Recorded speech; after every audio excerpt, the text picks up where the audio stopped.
뉴스 헬리콥터를 타고 뉴스의 현장을 누비고 있습니다. 서울 여의도 국회 상공입니다. 우상호 더불어민주당 원내대표는 특검 연장법 처리가 물 건너갔음을 공식 시인했습니다. 특검 연장을 위해 백방 노력해왔지만 법사위의 몇몇 의원 때문에 정상적인 절차를 밟기 어려웠고 직권상정도 무산됐다고 했습니다. 얼마 전에는 우리 스스로 할 수 있는 게 없다, 연정을 하지 않을 수 없다라고 말했던 우상호 원내대표 아니었습니까? 더불어민주당이 유일하게 잘하는 것이 있습니다. 만만한 자기당 국회의원 징계하기입니다. 더불어민주당이 총체적 무능을 극복할 수 있는 길은 전 국민을 당원으로 만드는 것이 아닐까 싶습니다. 말 안 들으면 징계를 해서라도 말 듣게 하려고요. 미국 워싱턴 DC 상공입니다. 백악관이 북한 관련 새로운 전략을 검토하고 있다고 합니다. 그게 뭐냐? 북한의 핵 미사일 위협을 막기 위해 군사력 사용과 북한 정권 교체 가능성까지 열어두는 것입니다. 네, 북한과 한판 전쟁 벌이겠다, 이런 뜻이지요. 미국이 이런 적이 한두 번이 아니죠. 그래서 우리는 설마 하고 있지만 여러분, 잊으시면 안 됩니다. 대한민국 군사 주권은 현재 트럼프에게 있습니다. 지금은 군사 주권을 넘겼던 1950년이 아니라 한번 전쟁이 터지면 걷잡을 수 없는 참화가 될 2017년입니다. 미국이 하면 똥물도 감사히 받는 정권, 이대로 유지해서는 안 되겠지요. 속히 미국을 상대로도 큰 소리 칠 수 있는 정권으로 바꾸지 않고서는 답이 안 보입니다. 서울 광화문 광장 상공입니다. 3.1절 광화문 광장에 나온 탄핵반대 친박 집회 참가자 중 일부가 하다 못해 서울 지하철 5호선 광화문역에서 농성 중인 장애인들에게 빨갱이 새끼들아, 세월호 리본은 왜 붙이고 있느냐, 이러면서 행패를 부렸습니다. 장애인이 겪는 차별을 세상에 알리고 함께 잘 사는 정의로운 세상을 만들고자 하는 사람들에게 침뱉고 비방하는 이런 미친놈들이 판치고 지랄하는 나라를 우리는 탄핵하고 있지요. 태극기가 자랑스러운 나라를 회복하기 위해서 말입니다. 빨갱이 새끼들아, 세월호 리본은 왜 붙이고 있냐는 새끼에게 묻습니다. 이 미친 새끼들아, 태극기는 왜 들고 있냐? 라고. 광고 들으신 후에 뉴스는 현장이다에서 뵙겠습니다.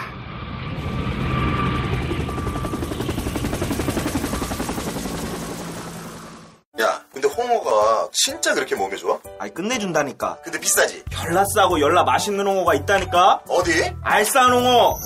네이버 검색창에 알싸한 홍어를 검색하시고 1599-6456 전화 주문도 가능합니다.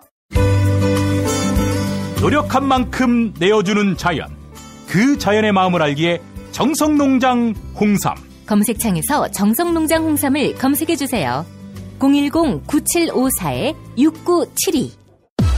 다이어트 해야 하는데 좀 간단한 방법 없을까? 다이어트 전용 그린 스무디로 하루 한두 끼만 맛있게 바꿔 드시면 끝! 1522-6648 또는 비타샵을 검색해주세요. 허리가 아파요. 아랫배가 나와요. 골반이 바로 서야 건강도 아름다움도 바로 섭니다. 바디로직을 입으세요. 토크밴드의 입체적인 탄력이 틀어진 골반을 바로잡습니다. 간편하고 확실한 골반 교정 타이즈 바디로직. 조선에 딸로서 잘하는 죄밖에 없는데. 남북 통일 만세! 새날이 올 때가 불리한 진술을 거부할 수 있습니다. 김무성 나와! 이나 민주주의를 하라, 이 새끼야!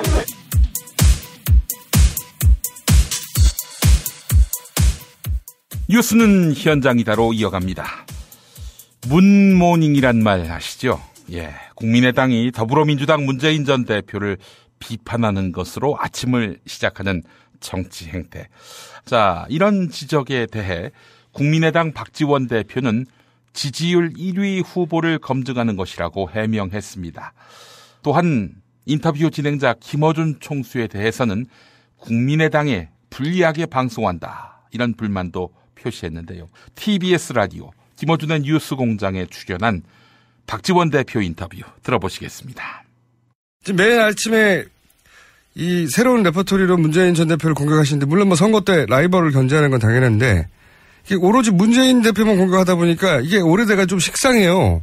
식상하다 보니까 잘 안 먹힙니다. 이런 문제의식은 당내에서 없어요? 문재인 대표만 공격하는 게 아니고요. 예. 우리는 황교안 대행, 박근혜 대통령을 훨씬 많이 공격합니다. 뭐 그렇기도 합니다. 예. 근데 야권 지지자들 박근혜 대통령과 예. 이명박 대통령을 공격한 사람이 있으면 손 들고 나와보라 가세요. 그것은 예. 기사화되지 않고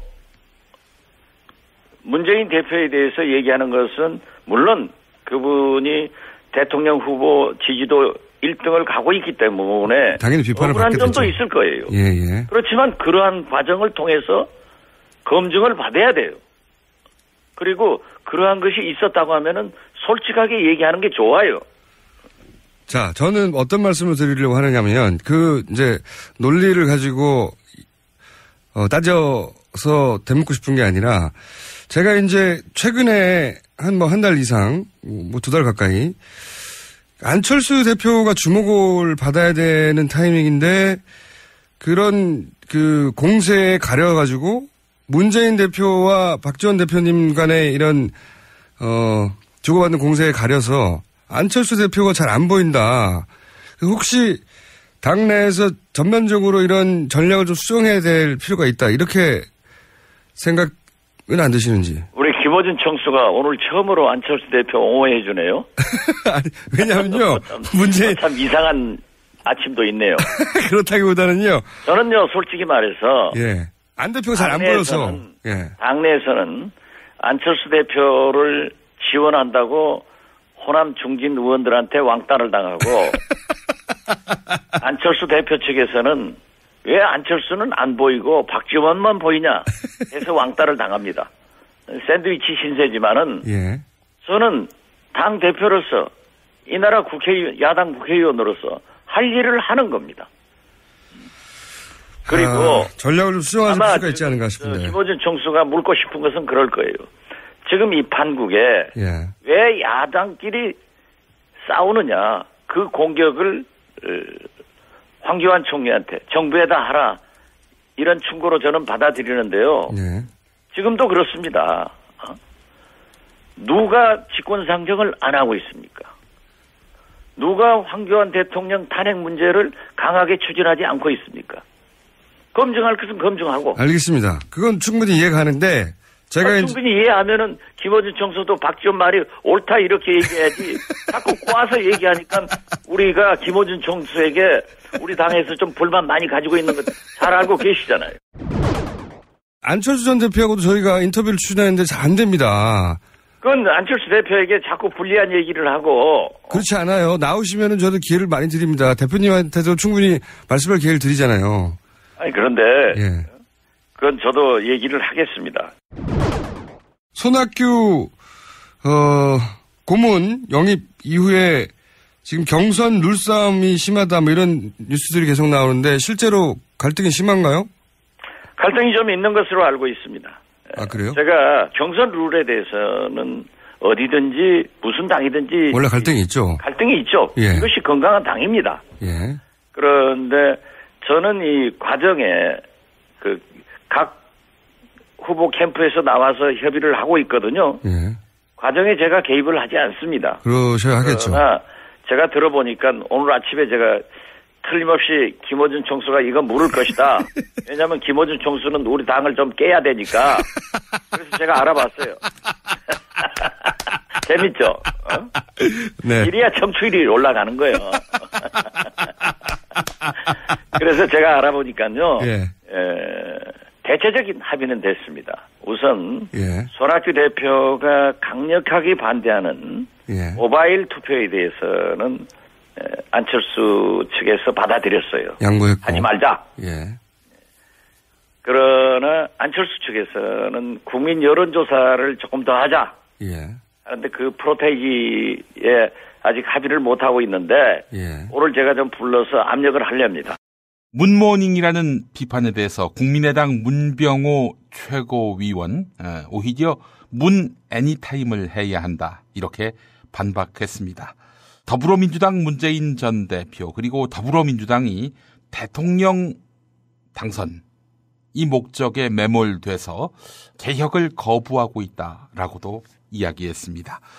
가톨릭 평화방송 라디오 열린세상 오늘 김성덕입니다에 출연한 문병호 최고위원 발언 들어보시죠. 황교안 권한대행이 이제 특검 연장을 거부해서 이제 특검이 이제 끝났고, 그래서 야삼당이 야사당이 이제 특검 연장법을 발의했는데 이것도 뭐 정세균 의장도 그렇고 권성동 법제사법위원회 위원장도 그렇고 직권상정이 어려워졌어요. 물 건너가는 겁니까? 지금으로 봐서는 어렵죠. 네. 일단 먼저 자유한국당의 유감을 표시합니다. 정말 잘못하고 있습니다. 네. 국정농단 사건에 가장 책임이 많은 당 아닙니까? 네. 그러면은 사실 국민에 대한 도리로 잡아 보면은 그 특검에 찬성을 하고 앞장서서 특검을 하자고 해야죠. 네. 그런데 오히려 국정농단에 책임 있는 가장 책임이 많은 당이 특검을 반대하고 못하게 방해하는 것은 네. 후한무치한 행위다. 네. 생각을 하고요. 네. 또 민주당이나 정세균 의장에게도 유감입니다. 네. 사실 28일 이전에 이미 그런 국회에서 특검법을 통과시키거나 어떤 방법을 조치를 취했어야 했는데 네. 요즘에 민주당을 보면은 이대로당 무슨 통리통략 그런 입장에서 변화를 거부하고 있어요. 네. 그냥 이대로 가자. 이게 지금 민주당이나 문 전 대표의 그 선거 전략인 것 같습니다. 네. 걱정이 되는데요. 네. 지금 모든 변화를 거부하고 있기 때문에 대통령만 된다면은 뭐 개혁이고 뭐고 필요 없다 이런 입장이기 때문에 상당히 걱정됩니다. 아까 이제 민주당이 좀 이대로 간다 이렇게 좀 비판을 하셨는데 최근에 이제 국민의당을 향해서 그런 얘기가 좀 있어요. 문모닝이다 이렇게 해서 뭐 자고 일어나면 문재인 때리기 하는 거 아니냐 이런 얘기가 있는데 어떻게 좀 생각하십니까? 제가 문모닝의 대표자입니다. 그렇습니까? 예, 매일 저도 문 전 대표의 비판을 쏟아내고 있는데요. 네. 그 즐거운 비명 아닙니까? 네. 저는 안모닝 했으면 좋겠다고 제가 한번 트위터에 올렸습니다만은. 네. 당연히 그 지금 1위를 달리는 유력 후보이기 때문에. 네. 당연히 그 혹독한 검증을 받아야 됩니다. 네. 그래서 날마다 뭐 당연히 비판하는 목소리가 나오는 게 당연한 거고요. 네. 그것을 저는 오히려 그 마땅치 않게 생각하는 자체가 패권주의다.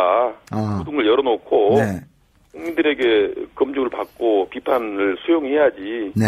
비판을 거부하고 왜 자꾸 그 나에 대해서 나를 해오느냐 이것은 오히려 그야말로 패권주의의 발상이라고 보고요. 네. 뭐 하여튼 뭐 저는 앞으로도 문모닝은 계속 되겠군요. 일단. 그렇죠. 매일같이 문모닝 해야죠. 네. 저는 문 애니타임 해야 한다고 생각합니다. 문 애니타임이요. 예. 네. 정세균 국회의장이 특검 연장안 직권상정의 난색을 표하고 있는 현실 또한 국민의당의 공격 포인트입니다. 대통령 탄핵 소추 발의안을 낭독했던 김관영 의원 기억하십니까? 김관영 의원은 더불어민주당 문재인 전 대표가 국회의장을 설득해야 하는데 책임을 회피하고 있다. 이렇게 비판했습니다.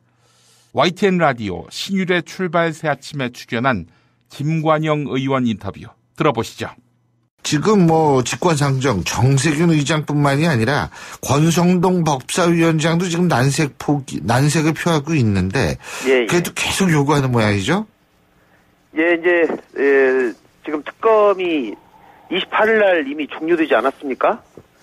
네. 예, 그렇기 때문에 저희는 오늘 지금 임시국회 본회의 마지막 날이기 때문에 오늘 만약에 통과가 되지 않으면 뭐 사실상 어렵다라고 생각이 되어서 마지막 기회라고 생각해서 두 분께 좀 부탁을 드리는 겁니다. 그러면은 오늘도 정세균 의장을 직접 또 찾아가서 요구하실 생각이신 모양이죠? 아직 뭐 공식적으로 지금 일정이 잡힌 것은 없는데요. 예. 그래도 뭐 여러 경로를 통해서 다시 좀 말씀을 드려볼까 합니다. 여러 경로를 통해서. 예. 근데 문재인 전 대표, 더불어민주당이에요. 예, 문재인 전 대표 같은 경우에는 야당이 정의장이 결단할 수 있도록 명분을 만들어줬으면 좋겠다. 뭐 이런 얘기를 한 모양이에요. 근데 무슨 명분이에요? 지금은 명분이 없다는 얘기예요? 그러니까 저도 모르겠습니다. 예. 구체적인 내용을 말씀하지 않고 그렇게만 말씀하신 것으로 저도 알고 있는데요. 예. 도대체 야당이 명분을 만들어 줬으면 좋겠다라고 하면 지금 민주당의 가장 유력한 대선 후보로서 직접 설득을 좀 해줬으면 좋겠는데 예. 그런 노력은 하지 않으시고 명분을 어떻게 만들어줘야 되겠다는 건지 잘 모르겠습니다. 그 명분이 또 뭔지도 궁금해요. 예? 예. 저는 전형적인 책임 회피형 발언이 아닌가 싶습니다. 예, 책임 회피형 발언이다. 이런 얘기가 복잡하게 된 이유 중에 하나가 국민의당 특히 이제 박지원 대표 같은 경우에는 선총리 후탄핵을 했어야 됐다. 그러면 이런 문제 없었다. 그리고 근데 이제 여기에 대해서 더불어민주당 문재인 전 대표 같은 경우에는 그 논의는 꼼수로 제한된 것이다. 선총리 후탄핵 논의에 들어섰다면 탄핵이 제대로 이루어지지 않았을 것이다. 지금 이러고 있는데 이 부분은 어떻게 보십니까? 정치인은 본인이 한 말과 행동에 대해서 책임을 져야 된다고 생각합니다. 문재인 전 대표가 선총리 후탄핵을 저희 당에서 제안했을 때, 이것은 이런 것으로 해결될 상황이 아니다. 당장 탄핵해야 된다. 그렇게 하면서 받아들이지 않았거든요. 추미애 대표와 같이 둘이 손잡고 받아들이지 않았습니다. 그러고 지금 와서 상황이 이렇게 되니까 저희가 당시에 선총리 했으면은 적어도 이런 황교안 총리가 그대로 유지되면서 발생될 이런 문제는 발생되지 않을 것이다 얘기했더니 지금 그렇게 말씀하시는 거거든요. 꼼수다. 그리고 만약에 선 총리에 대한 논의가 들어가면 탄핵이 이루어지지 않을 것이다 이렇게 얘기하는데요. 이건 당시 상황을 전혀 이해하지 못하고 있을 뿐만 아니라 호도하는 것이다 사실을. 제가 그 상황을 너무 잘 압니다. 또 민주당이 탄핵에 동참하지 않으면 사실 탄핵이 통과가 되지 않기 때문에 저희가 어쩔 수 없이 선 총리를 해야 된다라는 주장을 접었습니다. 친박단체들의 폭력과 함께 가짜 뉴스가 그 세를 더하고 있습니다. 대규모로 유포되고 있는 가짜 뉴스에는 상당한 규모의 자금과 조직이 동원된 것으로 보이는데요. 더불어민주당 표창원 의원 그 배후에 전경련과 자유총연맹 등의 단체가 있을 것이다. 이런 의혹을 제기했습니다. CBS 라디오 김현정의 뉴스쇼에 나온 더불어민주당 표창원 의원 인터뷰 들어보시겠습니다. 그런가 하면 더 심각한 것도 있습니다. 가짜뉴스. 온라인 오프라인을 가리지 않고 돌고 있는데요. 이런 것도 봤어요. 저는. 세월호 사건은 북한 지령이었다. 박원순 시장이 촛불 집회 보면서 스케이트장이나 개장할 걸 하고서 후회했다. 이런 게 그러니까 인터넷에 설처럼 떠도는 정도가 아니라 아예 신문처럼 인쇄가 돼서 뿌려지더라고요.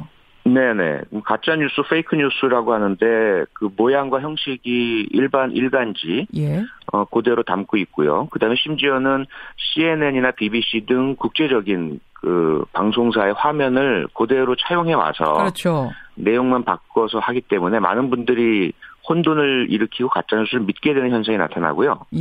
더 큰 문제는 말씀하신 것처럼 세월호와 관련된 악성 뉴스가 많다 보니까 어제 같은 경우에도 그 광장에 오시는 분들, 끝나고 가시는 분들 중에 노란 배지나 리본을 달고 다니시는 분들이 친박 집회 참가자분들로부터 상당한 위협이라든지 공격이라든지 이런 것들을 당하는 일들이 계속 발생을 합니다. 그 노란 리본 같은 거 달고 있으면 뭐 빨갱이냐 이런 얘기 듣고 네네. 폭력의 위협을 받기도 하고.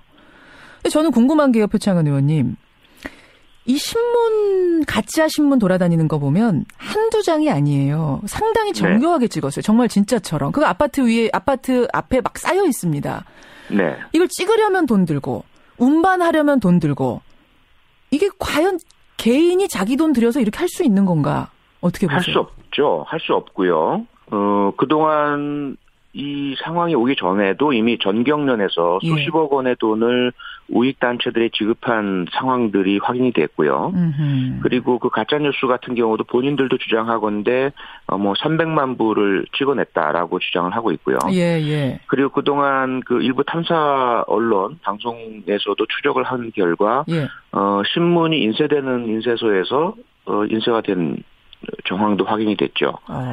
거기에 관계된 조직 단체들도 상당히 윤곽이 드러나 있고요. 예. 이런 부분들은 금액도 금액이지만 기획 내용에 대한 어떤 공유라든지 예. 배포라든지 이런 부분에 상당한 조직과 인력과 돈이 투입된 것은 사실입니다. 그 어디서 나오는 겁니까? 정경련이 일단 의심받고 있고요. 예. 정경련만이 아니라 지금 의심받는 것 중에 하나는 청와대에서도 그 허현준 전 행정관이 그런 일을 하다가 이제 사직을 했는데 그 개인의 문제가 아닌 조직적이고 공식적인 업무였다면 이어지고 있을 것으로 추정이 되고요. 네, 그리고 자유총연맹 역시 그 물결에 합류하고 홈페이지에 보면 보수 단체의 총본산이라고 아예 명시하고 있거든요. 예, 예. 그러면서 이 탄핵 기각과 반대에 대해서 목소리를 높이고 공개 의사표명도 하고 이런 부분도 어떤 배후로 의심받고 있는 정황입니다. 서울특별시가 박사모 등 친박 단체들을 고발했습니다. 텐트를 치는 등의 서울 광장 무단 사용과 공무집행 방해가 그 이유인데요. 더불어민주당 소속 박원순 서울시장은 친박 단체들의 불법 시설을 철거할 수 있다, 이렇게 경고했습니다. CBS 라디오 김현정의 뉴스쇼에 출연한 박원순 시장 인터뷰 들어보시죠. 박사모 고발, 이 고발까지 갈 수밖에 없는 정도였습니까? 예, 뭐 이미 그 서울시청 광장을 이용해 봤거나 예. 또 그 바로 앞에 있는 서울 대표도서관 예. 이용해 보신 분들은 다 느끼셨을 겁니다. 이 우선 서울 광장은 우리 시민 모두가 해야 될 그런 광장인데 예, 예. 이게 사실상 뭐 무단 점거되어 있는 상태죠.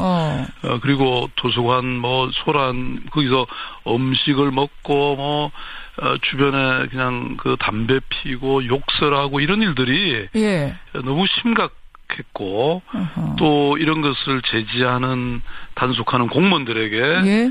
뭐 욕설하고 폭력 행사하고 이런 일들을 정말 뭐 하루 이틀이 아니라 이렇게 지속되는 상황에서 예. 그대로 방치할 수는 없었다, 이렇게 말씀드립니다. 시정 요청을 해본 건데 해도 안 되니까 결국 간 거다, 고발까지, 이 말씀이세요? 그럼요. 저희들 공무원들이 정말 지속적으로 설득하고 예, 단속하고 예. 있죠. 근데 이제 고발장을 받은 박사모 측 반응을 보니까 아니 서울광장에는 963일째 세월호 텐트 70개가 세워져서 농성 중인데 그거는 그냥 두고 왜 우리만 가지고 그러냐, 이건 형평성에 어긋난다, 이중잣대다, 이렇게 반발하는데요.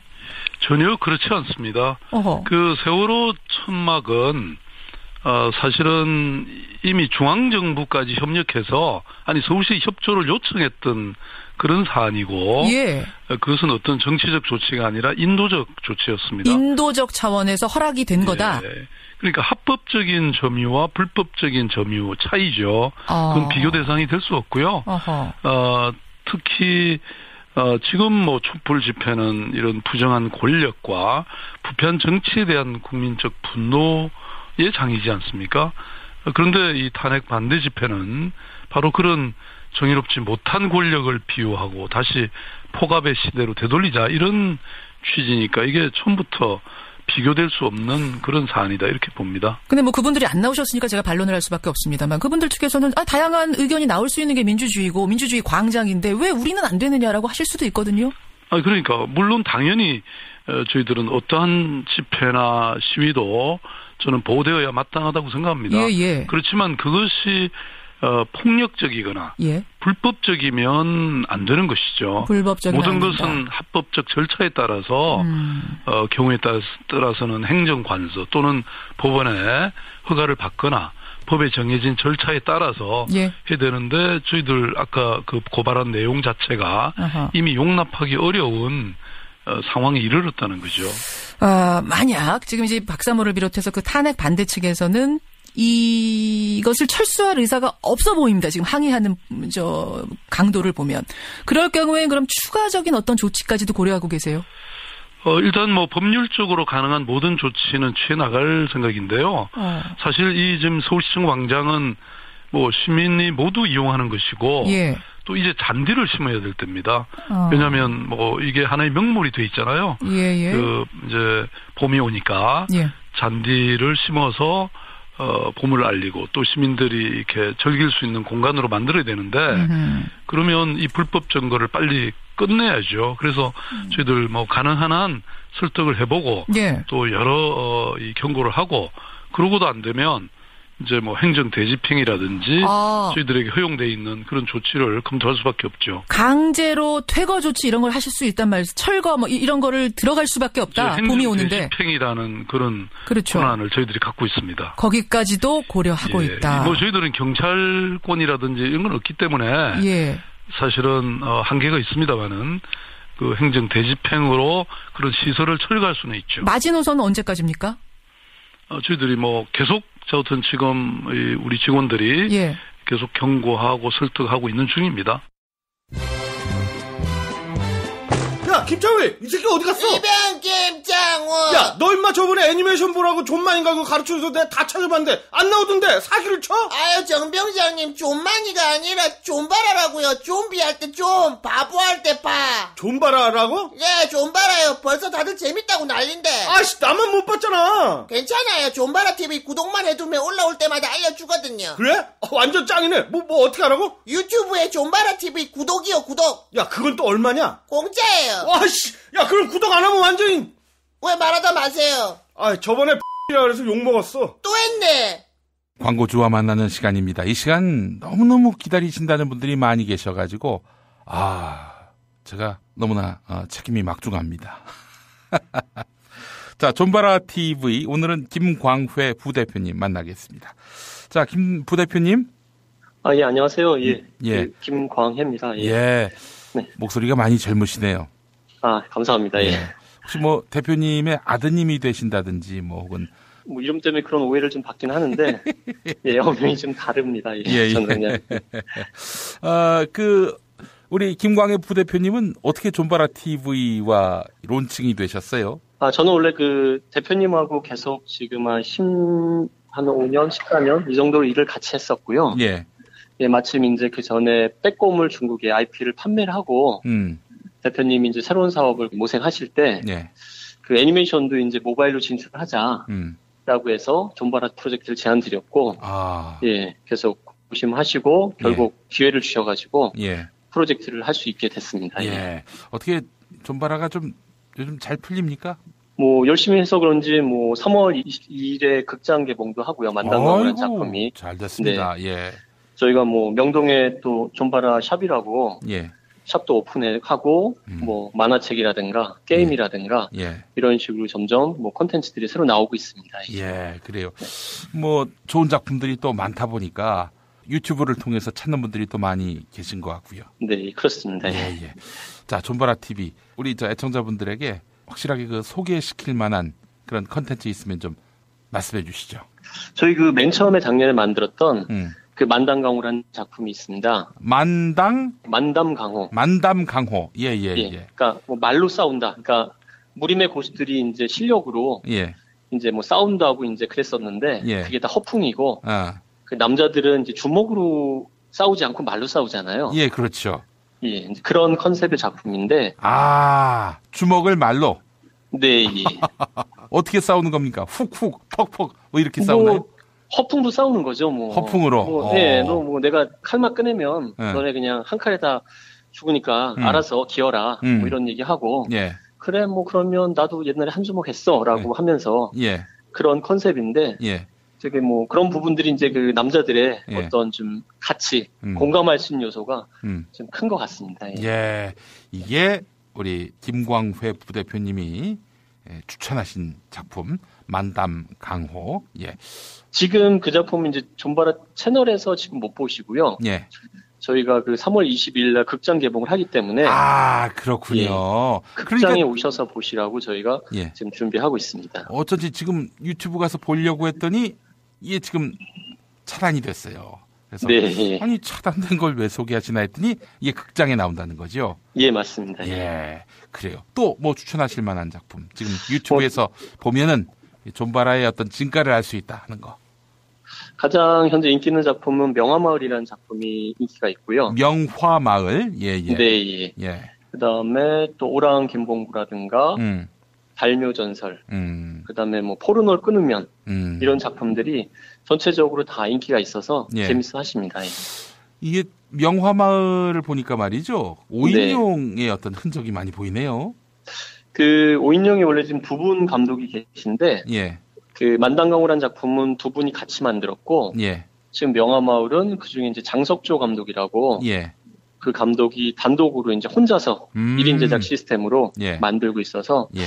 그 시트콤인데 그 사람들이 굉장히 재밌어 하시더라고요.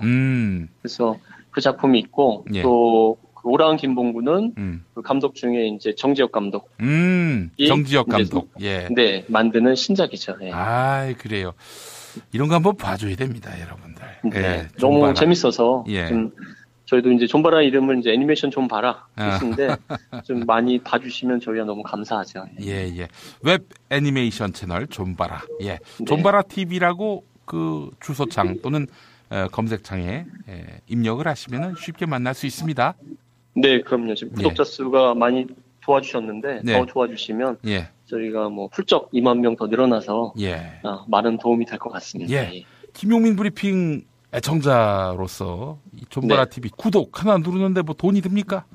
이름으로써 또 존바라 TV도 도와주시는 거고 김용민 브리핑도 도와주시는 거니까 여러분들 네. 존바라 TV 많이 관심 가져주시고 뭐 의무는 아닙니다. 가서 또 즐기면 되는 거니까요. 굉장히 즐거운 채널입니다.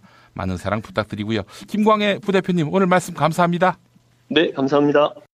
정권 교체를 함께 염원하는 직원들로 똘똘 뭉친 판촉물회사 네피알로 삼행시 갑니다. 네. 내가 아는 사업이나 행사를 PR하기 위한 알짜배기 판촉물 회사. 선물, 기념품, 답례품을 구하신다면 우리 편 회사 네피알을 찾아주세요. 3만 가지가 넘는 물품을 대기해 놓고 있습니다. 네피알로 인터넷 검색창에 입력하시거나 032-519-4800으로 연락주세요. 카카오톡 아이디는 네피알입니다. 쉿! 팟캐스트 듣고 연락주시면 더 깎아드립니다. 현대인의 몸에 있는 독, 어떻게 치유할까요? 장봉근 아로니아는 자연에서 답을 찾았습니다. 아로니아라는 열매에 몸의 노화나 질병을 예방해주는 강력한 효과가 있습니다. 남녀노소 누구에게나 건강을 드리는 장봉근 아로니아. 폴란드산 야생 100% 아로니아를 국내 최초로 도입해 만들고 있습니다. 아로니아 안토시아닌이 혈관을 보호하고 혈관의 혈전을 억제시키는 효과가 있는 것으로 검색창에서 장봉근 아로니아를 찾으시고 전화 문의는 1522-1194로 하시면 됩니다. 우사인 볼트, 그 힘의 원천이 뭔지 아시나요? 정도 원마? 그렇습니다. 성장 호르몬이 풍부해서 여성의 노화 예방은 물론 피로와 음주 속쓰림에 시달리는 남편에게 성장기 어린이 발육과 뇌 발달도. 이게 천연 도핑이었군요. 한강 일대에서 농장직인 농민 이정도가 직접 재배했습니다. 이정도가 만든 정도 원마. 네이버 검색창에 정도 원마로 검색해 주시고요. 전화 080-777-6776 080-777-6776. 피 튀기며 박학다식을 뽐내는 퀴즈. 피박 퀴즈. 자, 오늘은 문 그리고 안이 나오셨습니다. 안녕하십니까? 안입니다. 편안할 안, 편안한 나라로 보답하겠습니다. 오늘은 제가 영어로 인사드리겠습니다. 문모닝. 문모닝. 문질 알고 문모닝이라고 했습니까? 아침에 눈만 뜨면 굿모닝이 아니라 문모닝 하면서 저를 비난하는 당, 이젠 지겹지도 않습니까? 아예 당 이름을 문재인 까는 당, 문까당으로 바꾸는 것은 어떨까요? 비난받는 게 싫으면 대권 주자 1위 저한테 내놓으시죠. 저는 얼마든지 욕먹을 자신이 있습니다. 검증도 싫다, 토론도 싫다. 아니, 무슨 대통령 후보가 그런 사람이 다 있습니까? 있었지요. 박근혜라고. 우리 국민은 박근혜 시즌2 원치 않습니다. 객관적인 사실에 근거해서 비판하는 거 누가 반대하겠습니까? 근데 모든 문제가 다 저 때문에 빚어진 것이냐, 자기들은 항상 바른 판단을 해서 아무 연관이 없는 것처럼 말을 지어낸다면 누가 동의하겠습니까? 아니, 황교안을 날리겠다, 국회에서 총리 추천해달라, 박근혜가 그랬을 때는 왜 반대하셨습니까? 지금 황교안이 아닌 딴 총리였다면 특검 연장이 불발됐을까요? 지금 제가 한 말에서 어디가 사실이 아닙니까? 그래, 그때 그렇게 해서 총리 카드를 받았다면 이 박근혜는 탄핵이 됐을까요? 탄핵이 안 됐으면 특검이 이 정도 수사를 했을까요? 지금 특검을 비하하시는 겁니까? 그렇게 인기가 좋은 특검을? 그게 아니지요. 이 지금 이야기는 역사에 없는 가정법을 들이대서 하전인수하는 거 아니겠습니까? 그런 식으로 얘기하자면 이 태조 이성계가 위화도 회군을 안 했을 경우 조선이 건국될 일이 없었겠군요. 그냥 명나라한테 먹혔을 것이고요. 이 지금 태조 이성계를 비하하시는 겁니까? 안 대표님, 무슨 얘기를 그딴 식으로 받아들입니까? 이 지금이라도 여러 야당이 뜻을 모으면 황교안 탄핵 가능합니다. 근데 국민의당은 이 대표부터 왔다 갔다 하지 않았습니까? 남철, 남성남씨 왔다리 갔다리 춤도 아니고 지금 남철, 남성남씨 이 고인이 된 코미디언 두 분을 비하하는 겁니까? 이 씨발 새끼! 너 이 새끼 말끝마다 비야. 너 이 새끼 죽을래? 너 이 새끼 눈탱이를 밤탱이로 만들어서 안과 의사도 치료 못하게 만들어줄까? 지금 안과 의사 비하하시는 겁니까?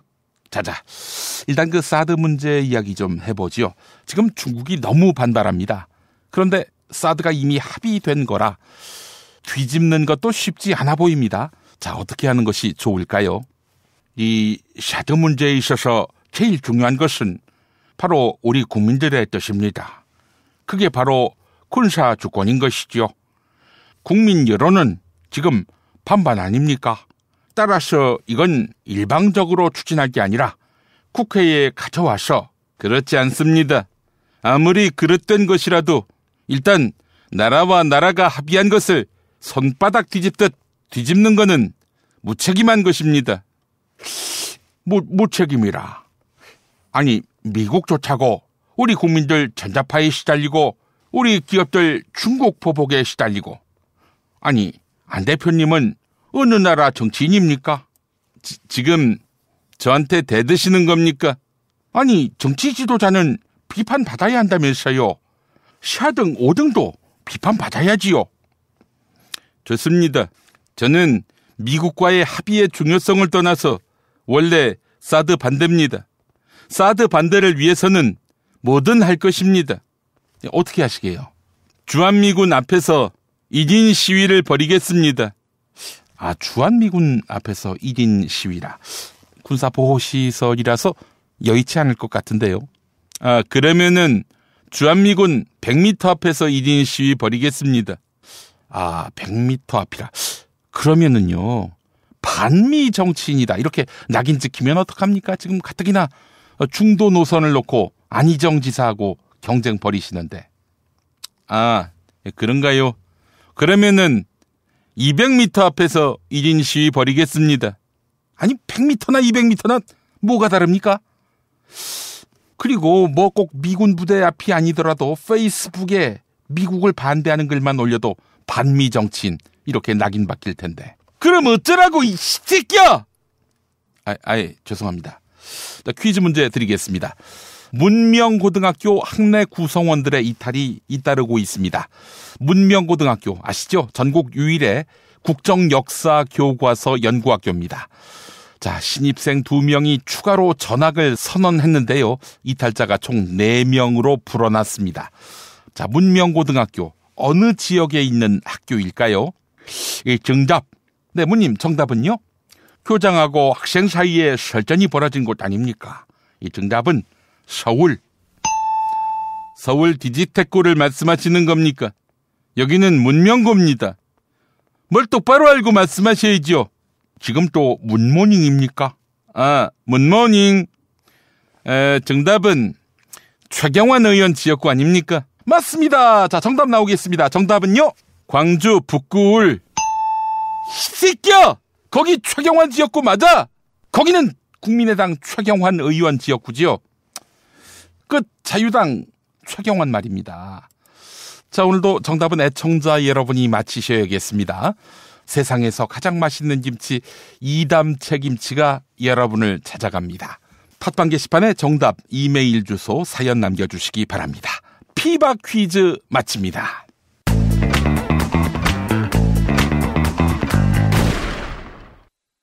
극한의 바다 러시아 베링해에서 잡은 신선한 대게. 잡자마자 내장과 뚜껑을 제거하고 급속 냉동시켜 북극의 신선함이 살아있는데요. 살이 꽉 찬 데다가 맛까지 끝내죠. 일본 바이어들이 찾고 또 찾는 이름하여 최고급 러시아 냉동 대게.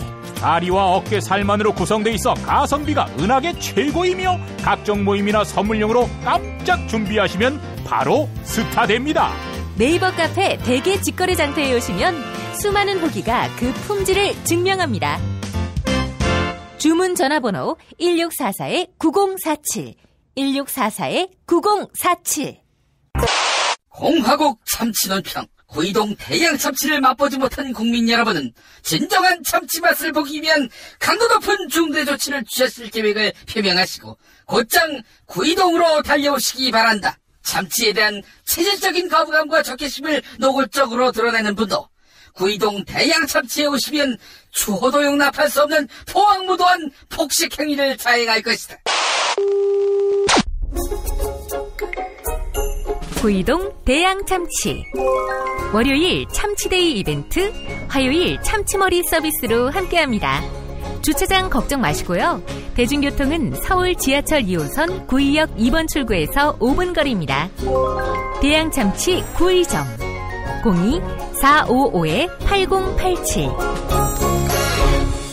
박근혜 왜 저러지? 문재인, 김무성, 안철수는 또 왜 저러지? 뉴스로는 알 수 없는 진짜 정치 현장 이야기. 한겨레 정치팀 기자들이 취재 수첩을 낱낱이 공개합니다. 본격 정치관찰 팟캐스트.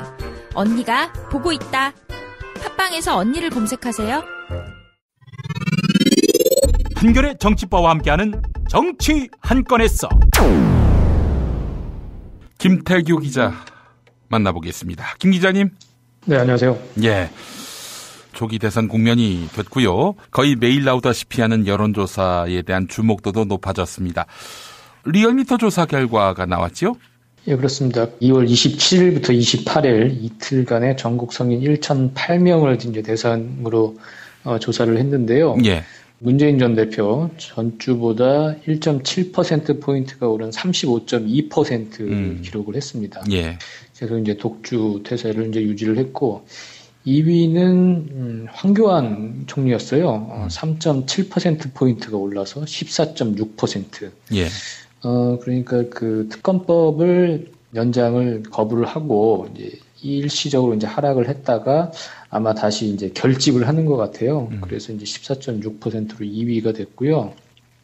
3위는 안희정 충남지사였습니다. 14.5%. 예. 0.1%포인트 차이. 이제 전주랑 비교를 해본 4.4%포인트가 빠졌습니다. 상당히 상승세를 타던 안희정 지사가 주춤하고, 예. 이제는 다시 조금 빠지고 있다. 이제 예. 그렇게 이제 봐야 할 것 같고요. 예.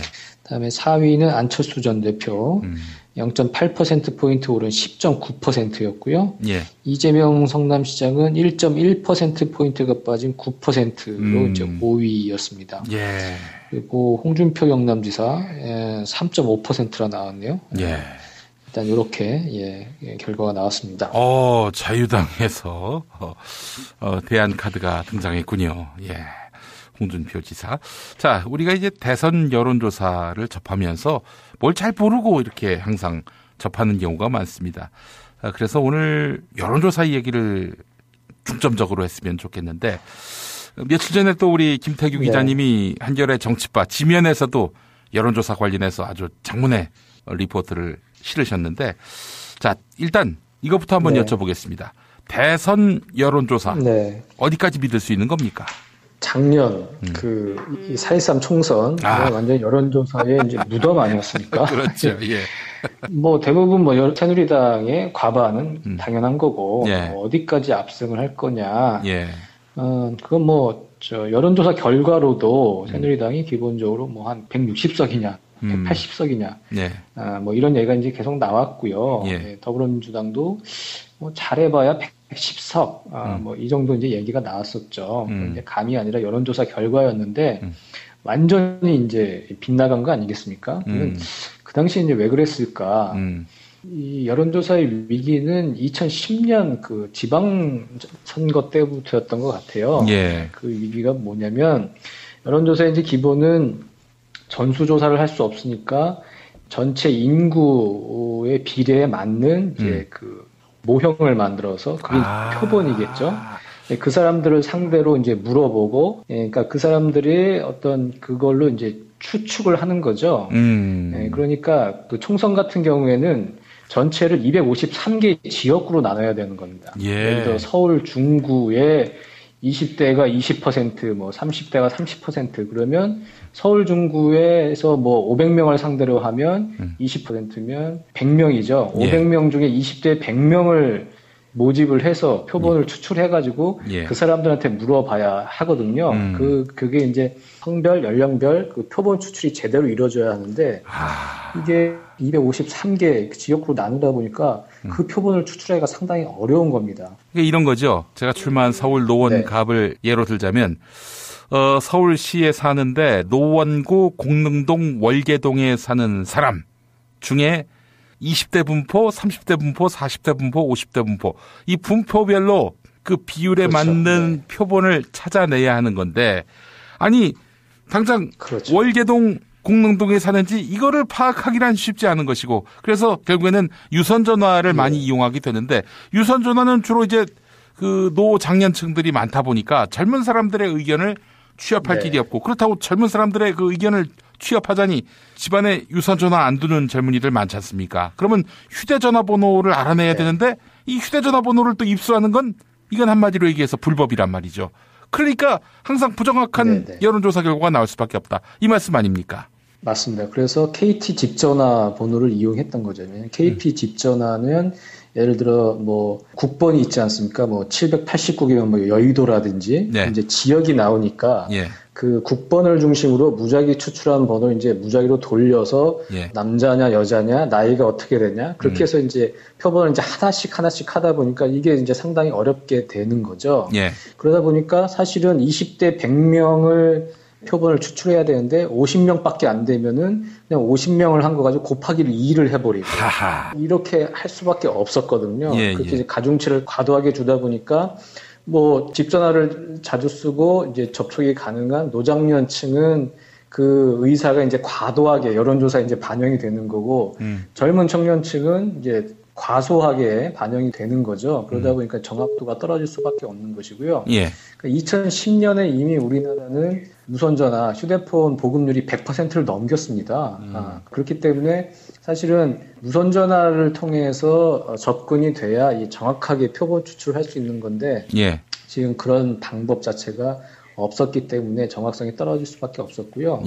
요걸 이제 보완할 수 있는 방법으로 이제 안심 전화번호라는 제도가 있습니다. 왜냐면 통신사에 이제 고객들의 그 정보가 다 있죠. 이 사람은 어디에 살고 나이가 몇이고 정보가 있는데 그 사람들의 번호는 보통 010 뭐 1, 2, 3, 4, 5, 6, 7 이렇게 되지 않습니까? 그렇죠. 근데 그 번호에다가 사실은 그거를 050으로 하는 11자리 번호를 더 입힌 겁니다. 일종의 암호화를 한 거죠. 일종의 암호화를 해가지고 나의 이름은 모르지만 이 050으로 시작되는 이 번호는 서울의 무슨 사당동에 사는 40대 남성의 번호다. 이렇게 해서 이제 자료를 이제 넘기는 그게 이제 안심번호 제도인데 그게 작년에 법 개정이 돼가지고 선관위를 통해서 통신사에 요청을 하면 정당은 그 번호를 받을 수 있었거든요. 그렇죠. 그래서 그 번호를 가지고 여론조사 경선도 할 수 있었고요. 우리 이제 그 당에서 이제 경선을 통해서 공천을 줄 때 여론조사를 돌려서 이제 주로 하지 않았습니까? 예.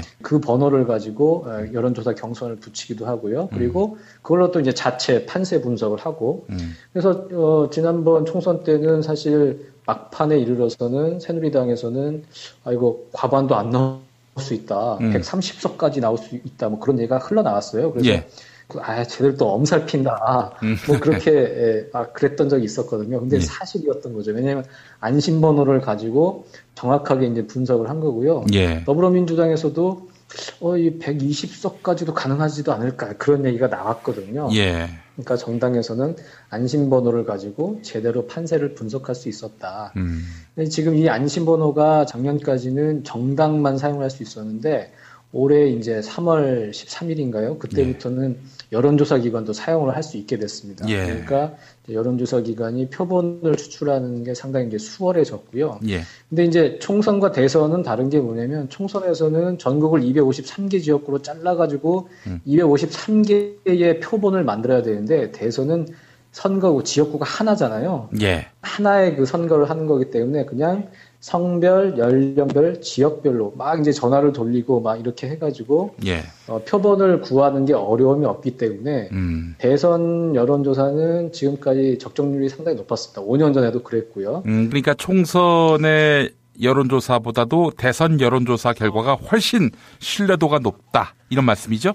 그렇습니다. 지역구가 하나이기 때문에 표본 추출이 쉽고 그렇기 때문에 지금까지 역대 대선 여론조사에서는 별로 틀린 적이 없고 정확도가 상당히 높았다. 예. 이렇게 볼 수 있을 것 같습니다. 예. 아이고 그렇군요. 자, 근데 말이죠. 그 여론조사를 보게 되면은 유선조사, 무선조사, 뭐 ARS 조사 이런 그 조사 방식 어차피 전화로 하는 건 마찬가지인데 이런 차이는 무엇이며 응답률 논쟁도 있어요. 응답률이 뭐 10%, 네네. 뭐 5%면 이거 갖다 버려야 되는 거 아니냐 이렇게 얘기하는 분들도 있고요. 이 부분도 한번 좀 짚어주시죠. 예, 그 기본적으로 지금의 여론조사는 전화를 기본으로 하죠. 예. 그래서 예전에는 유선 전화가 이제 기본이었는데 지금은 무선 전화의 비율이 이제 더 높아지고 있는 것이고. 근데 어쨌든 지금 무선 전화로 또 잘 표집이 안 되는 이제 중장년층이 있기 때문에 유선 전화를 또 쓰기는 합니다. 그래서 유선 전화와 무선 전화를 혼용하는 경우가 많고요. 네. 그리고 또 하나는 이 조사원이 사람이냐 기계냐 이 네. 차이가 있습니다. 사람만 100% 하는 곳이 있는가 하면 ARS죠. 기계음이 나와서 뭐 눌러주세요. 뭐 이런 식으로 하는 경우도 있고요. 예. 대표적으로 사람 조사만 100% 하는 곳이 사람 면접원, 조사원 조사하는 곳이 갤럽이고요. 예. 그 갤럽에서는 ARS 조사는 신뢰도가 떨어진다. 그래서 사람이 기본적으로 조사를 해야 한다. 그래서 84에서 85%로 이제 무선 전화 조사를 하고요. 15에서 16% 유선 전화로 그렇게 이제 한국갤럽은 하고 있고, ARS를 이제 광범위하게 도입한 곳이 리얼미터입니다. 리얼미터는 ARS 조사도 큰 차이가 없었다. 지금까지 크게 빗나간 적이 없기 때문에 이게 훨씬 더 효율적이고 괜찮은 방법이다. 이렇게 주장을 하고 있고요. 리얼미터의 어떤 자체 정례 조사에서는 무선전화 자동응답으로 70%를 하고요. 조사원 조사로 20%, 유선전화 ARS로 10% 이렇게 각 그 여론조사 기관마다 최적의 비율과 방식이 무엇인지 그걸 이제 적절하게 이제 조합을 해서 쓰고 있고요. 응답률 같은 경우에 예를 들어 1000명을 대상으로 한 여론조사인데 10%다. 그러면 10,000명한테 돌렸는데 1000명의 응답을 들었다. 그렇게 하면 이제 10%거든요. 예. 근데 지금 응답률 같은 경우에는 인간 조사원이 했을 때는 응답률이 더 높고요. 기계로 했을 때는 응답률이 더 낮고요. 그래서 응답률이 낮으면 이건 여론조사 신뢰할 수 없는 거 아니냐. 그런 지적들이 있는데 전문가들은 꼭 그런 건 아니라고 얘기를 합니다. 응답률이 낮다는 것은 여론조사 기관이 그만큼 더 전화를 많이 돌리고 시도를 더 많이 해야 한다는 것이고요. 훨씬 더 이제 더 힘들어진다. 더 많은 수고가 필요하다는 것뿐이지. 어쨌든 중요한 건 표본을 채우는 거거든요. 보통 지금 지지도 조사는 이제 1000명이 이제 들어가는데 그 표본을 뭐 10,000번을 돌려서 1,000명을 얻든 20,000명을 돌려서 1,000명을 얻든 중요한 것은 표본이죠. 이게 지역별, 성별, 연령별로 제대로 분포만 됐다면 정확도엔 큰 차이가 없다.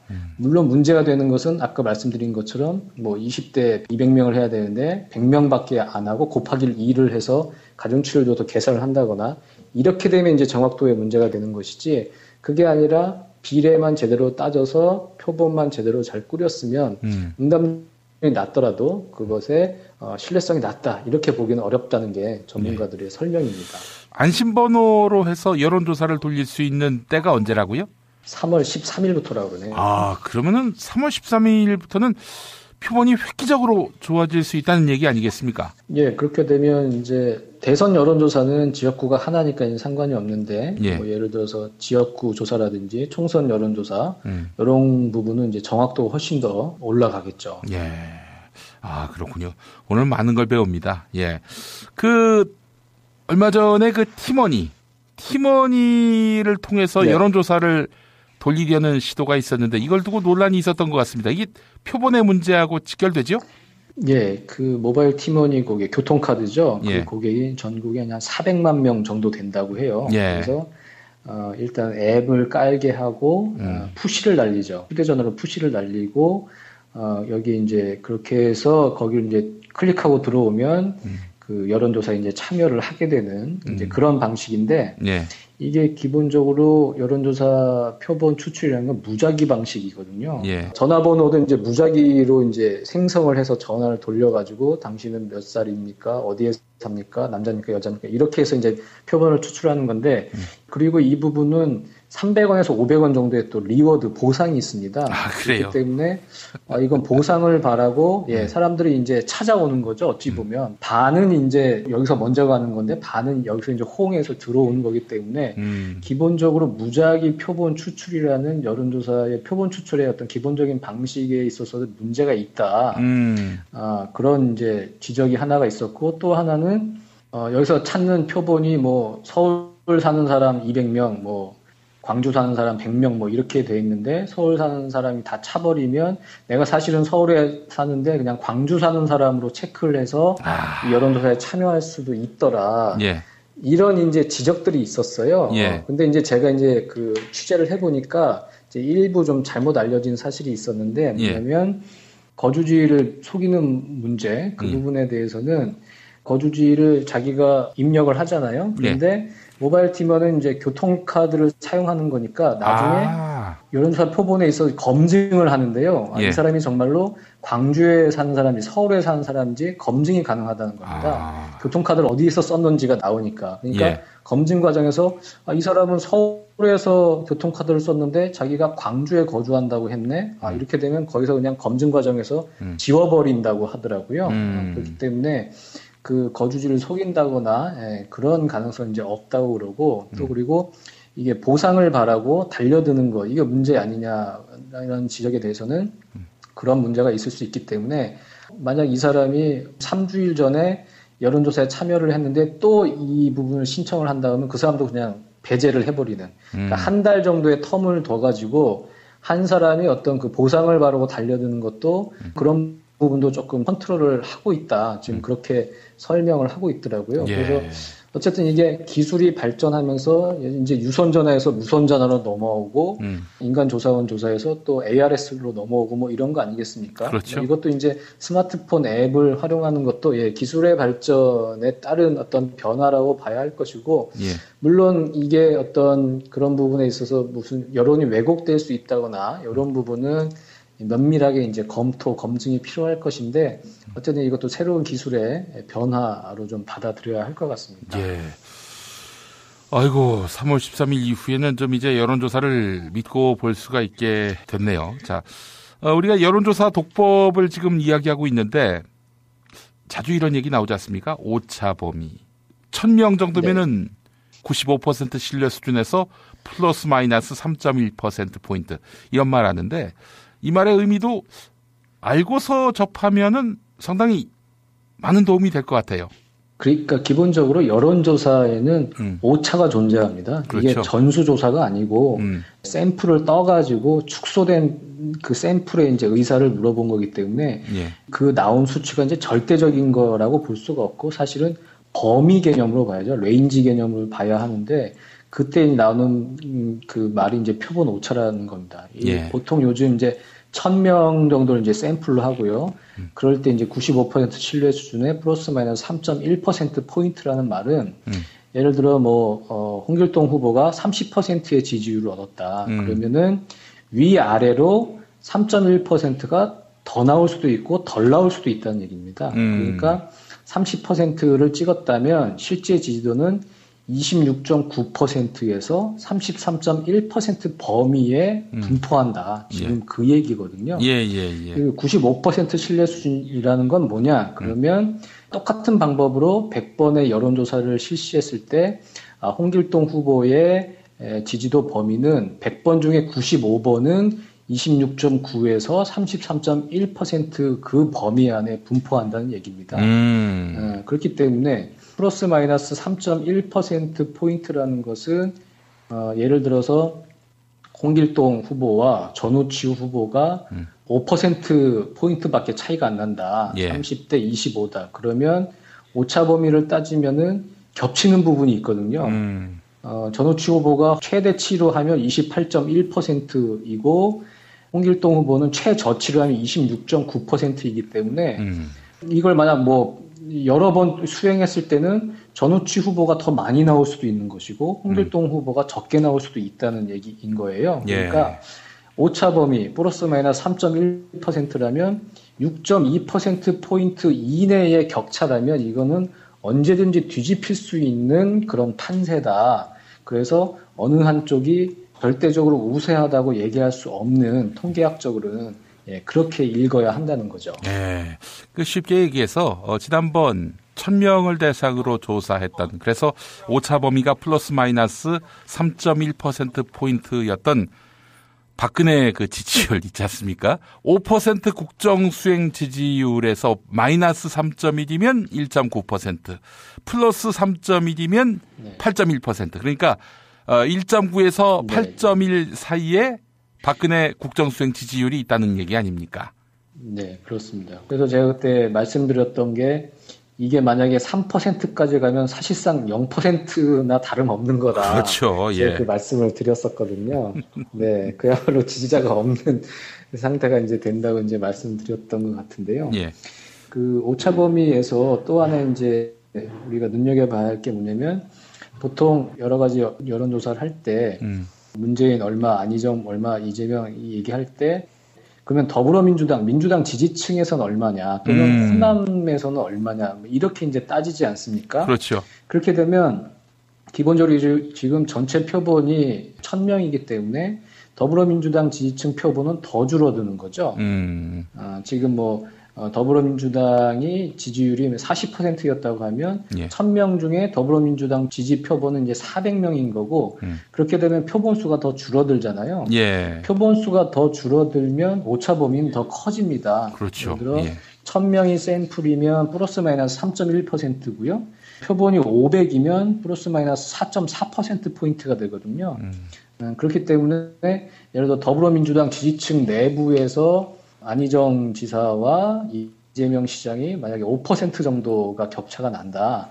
그거는 6%, 7%라고 해도 그거는 오차 범위 안에 훨씬 더 이제 근접해 있다는 얘기이기 때문에 이때는 지금 이게 안희정이 월등한 2위, 3위 이렇게 볼 수 없다는 거죠. 통계학적으로는. 그래서 이제 이재명 시장 쪽에서 이제 그런 얘기를 하지 않습니까? 이게 내부 경선 문제는 이게 간단한 게 아니고 얼마나 열이 있는 지지자가 있느냐 그게 이제 중요하다고 얘기를 하잖아요.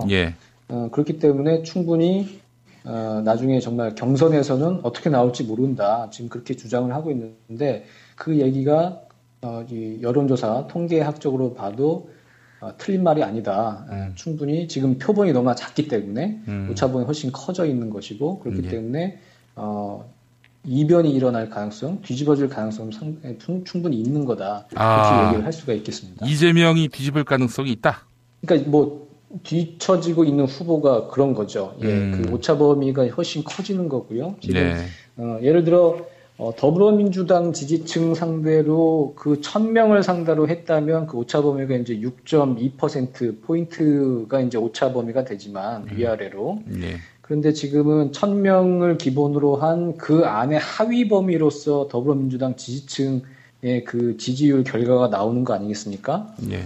지난번에 그 2월 17일부터 18일까지 국민일보의 의뢰로 한국사회여론연구소가 이제 수행한 여론조사가 있었는데요. 그때 1013명 중에 더불어민주당 지지자는 389명이었거든요. 이들의 선호만 보면 문재인 전 대표가 56.2%, 네. 안희정 지사가 20.8%, 이재명 시장이 13.4%였습니다. 근데 지금 표본수가 전체 1013명에서 389명으로 줄어들었기 때문에 표본 오차가 플러스 마이너스 4.98%포인트로 나왔어요. 예. 그러면 지금 안희정 지사와 이재명 시장의 지지도 차이는 6.4%포인트였거든요. 그러면 이게 4.98%면 9.96%포인트는 약 10%포인트까지는 사실 통계학적으로 아무런 의미가 없다는 거죠. 예. 근데 안희정 지사와 이재명 시장의 지지도 차이는 6.4%포인트 차이니까 예. 이건 통계학적으로 별로 의미가 없는 것이고 언제든지 이거는 뒤집힐 수 있는 그러니까 안희정 지사가 이재명 지사를 앞서가고 있다고 말하기는 힘든 수치라는 거죠. 예. 그렇기 때문에 이재명 지사가 얘기하는 것처럼 예.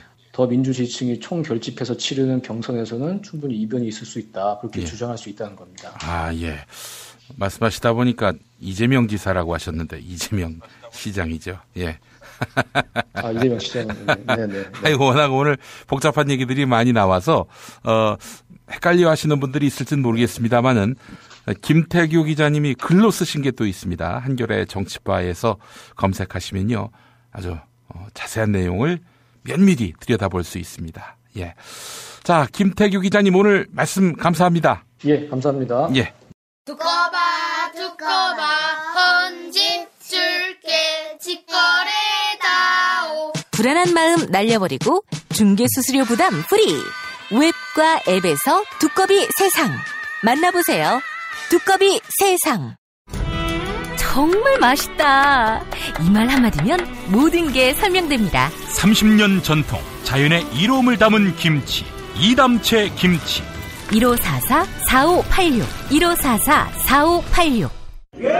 술자리 많은 요즘 3차까지 달린 당신을 위한 필수품. 전창걸의 새싹 땅콩차. 이제 속쓰림은 잊으세요. 070-8635-1288 070-8635-1288. 닭갈비. 이젠 전혀 새로운 맛을 경험하세요. 킹 닭갈비. 일반 맛, 짜장 맛, 파스타 맛까지. 11번가 옥션, 지마켓, 스토어팜에서 킹 닭갈비를 검색하세요.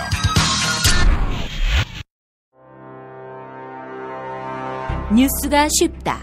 뉴스가 즐겁다. 뉴스가 알차다. 왜냐고요? 김용민 브리핑이니까요.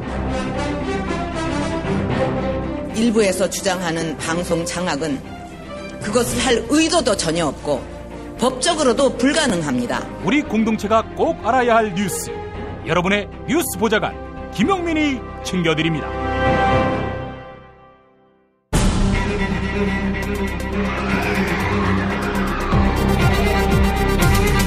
본격 정치 논평. 자, 오늘은 프랑스 파리에 나가 있는 김준혁 한신대학교 정조교양대학 교수님 만나는 시간입니다. 왜 프랑스에 가셨는지부터 여쭤볼까요? 교수님? 예, 안녕하세요. 예. 파리에 왜 가셨습니까? 예, 파리에 있는 우리 문화재를 대여해서 예. 우리 그 국민들에게 보여주려고 하는 문화재 대여 협상하러 좀 왔습니다. 예. 어떤 문화재냐면 파리에 이제 굉장히 유명한 그 도서관이 두 곳이 있는데 예. 하나가 이제 당연히 국립중앙도서관이겠죠, 그죠? 예. 그리고 또 하나가 이제 파리 동양어학교 도서관이라고 하는 데가 있습니다. 예. 여기가 다 이제 그 국립기관인데 이 두 곳에 그 19세기 말에 프랑스 사람으로 초대 주한 공사를 했던 올랭트 플랑시라고 하는 사람이 있는데 예. 그 사람이 이제 한국의 자료를 엄청나게 많이 갖고 갔어요. 뭐 이게 이제 약탈 문화재는 아니고 당시에 뭐 돈을 주고 산 것이나 아니면 당시 그 정부기관을 좀 압력을 넣어가지고 예. 받았던 이제 자료들인데 예. 이 자료들의 그 상당수가 국내 미소장본이에요. 그래서 예전에 이제 그 떼제배 때문에 비태랑 대통령이 병인양요 때 약탈에 갔던 그 의궤를 갖다가 반환하지 않았습니까, 그죠? 그렇죠. 그 이후에 한참 뒤에 일이긴 합니다만은 그런 그 자료 이외에 프랑스에 우리나라 자료들이 이제 상당히 많이 있어요. 근데 이제 그런 것들이 우리나라에 없다라고 하는 것이 굉장히 좀 안타까운 일이고, 예. 그래서 그 중에 이제 아주 특별히 중요한 자료들을 갖다가 좀 대여 좀 하려고 오게 됐죠. 제가 좀 뭐 늘 말씀드리지만 정조 전공하고 있고 화성 전공하고 있는데 화성이 올해 세계유산 등재된 지 20년 된 해입니다. 유네스코에서 등재된 지. 예. 그래서 그 자료들 화성과 관련된 아주 매우 특별한 자료들을 이렇게 좀 전시하려고 했는데 아이고 잘 안 돼요. 그 이태랑 대통령이 그 의궤 반환을 하겠다고 했을 때 예. 그때 아주 강력하게 반대했던 여자 사서가 예. 당시엔 젊었던 분인데 지금은 이제 프랑스 국립도서관의 아시아 담당관 관장이 돼 있어가지고 예. 무조건 안 된다. 막 이제 사진도 못 찍게 하고 근데 이제 그분을 상대로다가 아주 정중하게 이렇게 설득을 해가지고 예. 어쨌든 다행히 그 자료들 모든 파일 좀 받고 예. 우리가 이제 전문가들이 가서 똑같이 복제를 해서 전시를 하고 향후에 이제 대여를 하는 것까지 이제 장기적인 관점에서 교류해서 대여하는 것까지 서로 간에 이제 협상 완료를 했기 때문에 예. 어쨌든 뭐 중요한 성과는 좀 얻은 것 같습니다. 아이고 다행입니다. 이런 일을 사실은 정부가 해야 되는데 우리 정부는 뭐 이런 거 할 여력이 없기도 하고 뭐 의지도 없는 것 같고요. 예. 그 의지들은 있고 예. 하려고는 하고 있습니다만은 정부가 할 일이 있고 민간이 할 일이 있는데 예. 뭐 이 점은 그 우리 정부에서 그 국립중앙도서관하고 예. 또 국외소재문화재재단이라고 하는 기구에서 열심히 하고는 있습니다만은 예. 이 자료들을 구체적으로 조사하고 밝혀낸 사람이 저였기 때문에 제가 이제 이 부분에 대해서 더 적극적으로 좀 하는 것이죠. 예. 그런데 이제 향후에는 다행히 그 여러 이런 문화재들을 갖다가 약탈 문화재들이 엄청나게 많거든요. 예. 그와 관련해서 언제 기회가 되면 한번 했으면 좋겠는데 예. 그런 문화재들을 찾는 일에 열심히 좀 모두가 동참했으면 좋겠다는 생각이 들고 예. 아주 흥미로운 거는 그 여기에 저희 이제 통역을 해주셨던 분이 계세요. 예. 여기 지금 이제 파리 7대학에서 공부하셨던 그 여성분인데 제가 이제 어제 그 협상하고 나서 이런저런 그 이야기를 했어요. 이 지역에서 이 교포 사회가 이런 그 우리 한국의 촛불과 관련해서 박근혜 탄핵과 관련해서 어떤 그 분위기냐. 지금 이 한국은 사실 말도 안 되는 태극기 물결들, 태극기가 갖고 있는 가치를 완전히 훼손하는 네. 그런 진짜 엉터리 세력들의 어떤 그 태극기 시위와 촛불을 든 그 시민들의 모습으로 양분되어 있는데 이거 파리는 좀 어떠냐 그랬더니 여기는 그런 거 전혀 없다. 여기는 오로지 촛불이다. 그러면서 3월 4일 날 4시 44분에 예. 바로 에펠탑 앞에 광장에서 촛불 시위를 하기로 되어 있다. 네. 그래서 왜 그러면 4시 44분이냐 3월 4일 날 원래 4월 4일 날 해야 되는데 그때는 이 탄핵 이후의 이야기이기 때문에 예. 본인들이 3월 4일 4시 44분에 하는 거는 바로 사자가 죽을 사자이기 때문에 그래 빨리 죽어라. 네. 그래서 그 4시 44분에 한다고 이제 그런 이야기를 하더군요. 어쨌든 예. 여기서 예. 저는 이제 그런 생각을 많이 했어요. 왜 우리 문화재가 여기 올 수밖에 없었는가. 이것은 사실은 그 당시에 군주의 잘못 때문에 여기 온 거예요. 이게 당시 플랑치라고 하는 이 공사가 조선의 어떤 서적에 대한 관심이 많이 있었지만 그 사람이 그런 관심 때문에 이렇게 서적들을 갖고 온 것이 아니라 예. 사실은 여기 온 서적들이 당시 왕이었던 고종의 무능함으로다가 거의 뭐 반 뺏기다시피 해서 온 것들이거든요. 예. 그래서 제가 역으로 지금 박근혜하고 고종이라고 하는 사람에 대해서 참 많은 생각을 하게 됐고 예. 당시 그 고종의 무능함 고종이 얼마나 그 매국적인 행위를 했는지 국가 지도자로서 나라를 망치는데 거의 장본인이었거든요. 예. 특히나 이 고종하고 함께 이 국가를 통수했던 명성황후, 민왕후죠. 민왕후의 그 행동들, 사실 우리가 지금 뮤지컬 명성황후를 통해서 명성황후가 이 나라를 지키려다가 일본 사람들한테 칼을 맞고 죽었다라고 하는 이 이야기들, 명성황후가 엄청나게 미화되어 있지만 실제로 이 명성황후가 저질렀던 잘못들 같은 경우가 어마어마했고 그로 인해서 나라를 망가뜨렸거든요. 특히나 그 박근혜가 최순실이라고 하는 거의 뭐 반사이비 교주 아닙니까, 그렇죠? 그렇듯이 명성황후한테는 그 최순실과 똑같은 질령군이라고 하는 여자 무당이 있었고 지난번에 한번 얘기해 주셨죠.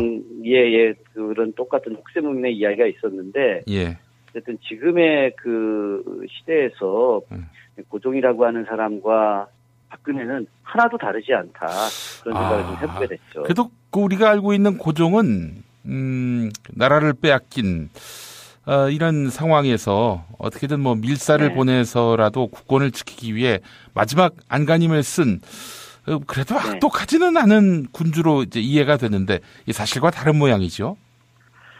아니 나라를 뺏기기 직전에 군주가 밀사 하나 정도 파견하지 않으면 군주입니까 그게? 박근혜도 그렇게 할 거예요. 박근혜도. 그런데 그 이전의 이야기가 더 중요한 거죠. 자, 한번 제가 이야기를 한번 해보죠. 박근혜가 지금 완전히 나라 말아먹고 있는데 왕하고 왕비가 자기의 사적 이익을 얻기 위해서 정부를 상대로 고리대금업을 했다면 믿기시겠습니까? 이게 고종하고 명성황후가 했던 그 아주 작태 중의 작태입니다. 그러니까 1년 예산을 세우잖아요. 그죠? 당시 그 조선에서도 호조에서 1년 전체 예산을 세웁니다. 지금 기재부에서 1년 예산을 세우듯이. 그런데 그 이 예산이 상당수가 바로 왕실 경비로 들어가는 거예요. 쓸데없는 돈을 엄청나게 이제 많이 쓰는 거죠. 그래서 국가 예산이 부족해. 그러면은 고종이 자기 사적 재산이 있는 거죠. 쉽게 얘기해서 이 왕실에서 옛날엔 내수사라고 하는 기구가 있는데 이 내수사라고 하는 기구는 왕실 재산을 관리하는 기구인데 여기에 굉장히 천문학적 돈들이 있어요. 그러면 이 돈을 사실은 제가 전공한 정조 같은 경우는 내수사에 있는 돈을 갖다가 호조로 이관을 시켜가지고 그 예산으로다가 어쨌든 백성들을 안정시키는데 굉장히 많이 썼거든요. 왕실 재산은 곧 국가의 재산이다라고 생각을 하고 집행을 했는데 거꾸로 고종하고 민왕후는 국가 재산이 곧 내 재산이다라고 생각을 하는 거예요. 그래서 왕실 재산을 갖다가 정부에다가 빌려줍니다. 엄청난 고리로다가. 그래서 그걸 빌려주고 10년이 되면 새 예산이 세게 되면 자기 이자를 엄청나게 받아가는 거예요. 원금하고 이자를. 그러면 정부가 또 돈이 부족할 거 아닙니까? 그러면 또 그 돈으로다 또 돈을 빌려주는 거죠. 그래서 또 엄청난 고리대를 또 받는 거죠. 그렇게 해서 국가 예산이 붕괴가 돼요. 그러니까 나라가 잘 될 수가 있겠습니까? 그죠? 이런 정도로다가 그 일을 했던 사람이 이제 고종인데 이런 건 아무것도 아닌 거예요. 이 사람들이 얼마나 이 사적 이익에 강한 사람들이었느냐. 바로 이제 매천야록에 고종에 대한 여러 이야기가 나오는데. 매천야록. 매천 황현 선생님께서 1910년에 나라 뺏겼는데. 지금 조정의 고위 관료들 어느 누구도 자살하지 않지 않습니까? 그죠? 그래서 저 한성순보를 저 전남 구례에서 받아보면서, 언제 사람들이 죽는지를 이제 계속 보고 있었던 거죠. 그죠? 근데 나라 뺏긴 지 열흘이 넘었음에도 불구하고 한 명도 죽지 않으니까 이 나라가 뺏겼는데 어느 누구도 한 명 죽지 않으면 얼마나 창피하냐. 그래서 나라의 은혜를 단 한 번도 받은 적이 없는 나라도 죽지 않으면 안 되겠다라고 해서 돌아가신 분이 그 매천 황현 선생님 아니겠습니까? 그렇죠. 매천 황현 선생이 그 서울에 올라와 있었을 때 보고 들은 이야기를 그대로 당대 현대사로 기록한 것이 매천야록이잖아요. 그렇죠? 그 매천야록이 하나도 진실되지 않은 게 없어요. 거기에 고종이 얼마나 뇌물을 받는지 이야기가 나옵니다. 아, 그래요? 다른 이제 이런 이야기죠. 그 명성황후가 여인미 씨 아니겠습니까? 그죠? 그래서 당시에 자기의 최측근 민영휘. 얼마나 유명한 사람입니까? 지금 오늘날 그 휘문고등학교 설립자가 이제 민영휘로 이렇게 이야기되고 있지 않습니까? 그건 뭐 사실인데. 그래서 휘구나. 민영휘가 권력의 최고 정점에 있었던 사람이었죠. 그죠? 그런데 이 민영휘가 자기 외삼촌이었던 그 서상욱이라고 하는 사람을 이렇게 군수짜리라도 하나 주려고 어마어마하게 무능한 사람이에요. 자기 어머니가 자기 오빠, 너는 조정의 그 고위관료인데 오빠 자리 하나도 못 만드냐 허접한 군수짜리 하나도. 그래서 이제 몇 차례나 이제 고종한테 이야기를 했는데 고종이 이제 들은 척도 안 하다가 드디어 이제 또 한 번 더 이야기하니까 고종이 그래 알았어 내가 그러면 이번에 꼭 해주마 그러고 광양군수에 임명을 한 거예요. 그래서 이제 민영이가 집에 돌아와서 어머니 전하께서 드디어 외숙을 광양군수에 임명을 해주셔서 너무나 제가 그 영광스럽고 전하의 은혜에 감사드립니다 이러고 있으니까 그 어머니가 실소를 하면서 자기 아들에 대해서 비웃으면서 한마디 했다는 거예요. 너는 아직도 네 임금을 그렇게 모르느냐. 내가 며칠 전에 5만 냥이나 갖다 줬다. 그래서 자리를 준 거다. 이렇게 이야기를 했다는 거죠. 이게 얼마나 기가 막힌 일입니까 이게. 그럴 정도로 이 사람들이 어쨌든 당시에 그 고종이라고 하는 그 국가지도 국왕이 말이죠. 철저하게 자기의 사적 이익을 위해서 일을 벌린 거예요. 이게 그 매천야록에 보게 되면 얼마나 더 웃기는 일들이 있냐면 이 저 고종하고 명성황후가 밤새 술 마시고 놀고 파티하는 걸 좋아했어요. 저는 잠깐 이야기했는지 모르겠지만 이 두 사람이 새벽 4시, 5시까지 술 먹고 노는 거예요. 온라인스를 좋아했군요. 매일같이. 그러다가 오후 한 3-4시쯤 일어나는 거죠. 그리고 한두 시간 대략 뭐 국정 본다고 하고 다시 또 술 먹고 파티하는 거예요. 이러니 이게 나라꼴이 되겠습니까? 이게 나라꼴이? 저는 이 두 사람의 가장 큰 폐악은 외세를 끌어들이는 거예요. 지금 사드 문제하고 하나도 다르지 않아요. 당시에 이제 그 동학 농민군이 들고 일어나서 전주성 점령하지 않았습니까? 그렇죠? 그러니까 이 고종하고 민항우는 저 전주성을 점령한 전봉준, 손아중, 김계남 이 세 명의 지도자들이 동학군을 이끌고 도성으로 진격이라도 한다면 큰일 나겠다 싶어가지고 당시에 이제 중국의 청나라 군대를 이제 끌어들이려고 한 거죠, 그죠? 그랬더니 이제 당시 관료들이 이야기를 하는 거예요. 전하, 지금 이 중국의 그 군대를 끌어들이면 문제가 생깁니다. 선진조약에 의해서 일본과 중국이 조약을 맺었기 때문에 그래서 만약에 청나라 군대가 조선에 들어오게 되면 일본 군대도 조선에 들어올 수 있습니다. 그렇게 되면 일본 군대가 이 나라를 가만두지 않을 겁니다. 그러니 제발 청나라 군대를 갖다 끌어들이지 마십시오. 만약에 뭐 청나라 군대가 온다 하더라도 청나라는 우리를 도와줄 거니까 뭐 나쁘진 않겠습니다만은 뭐 이런 식으로 얘기를 하는 거죠. 청나라 군대가 그 조선에 들어온다고 해서 조선의 백성들을 괴롭히지 않고 우리를 도와줄 거다라고 하는 이런 인식 자체가 사실은 잘못된 것이고, 어쨌든 그럼에도 불구하고 일본이 들어오게 되면 분명히 일을 벌이니까 청나라 군대도 들어오게 해서는 안 된다. 이렇게 이야기를 하는 거죠. 그러니까 사실 우리가 MB 정부가 얼마나 못된 정부입니까, 그죠? 그 완전히 친미 정권인데 그럼에도 불구하고 MB 정부가 사드는 받지 않았잖아요. 만약에 사드가 들어올 경우에 중국과 러시아의 관계 속에서 엄청난 경제적 후폭풍이 올 거라고 생각을 한 거죠, 그죠?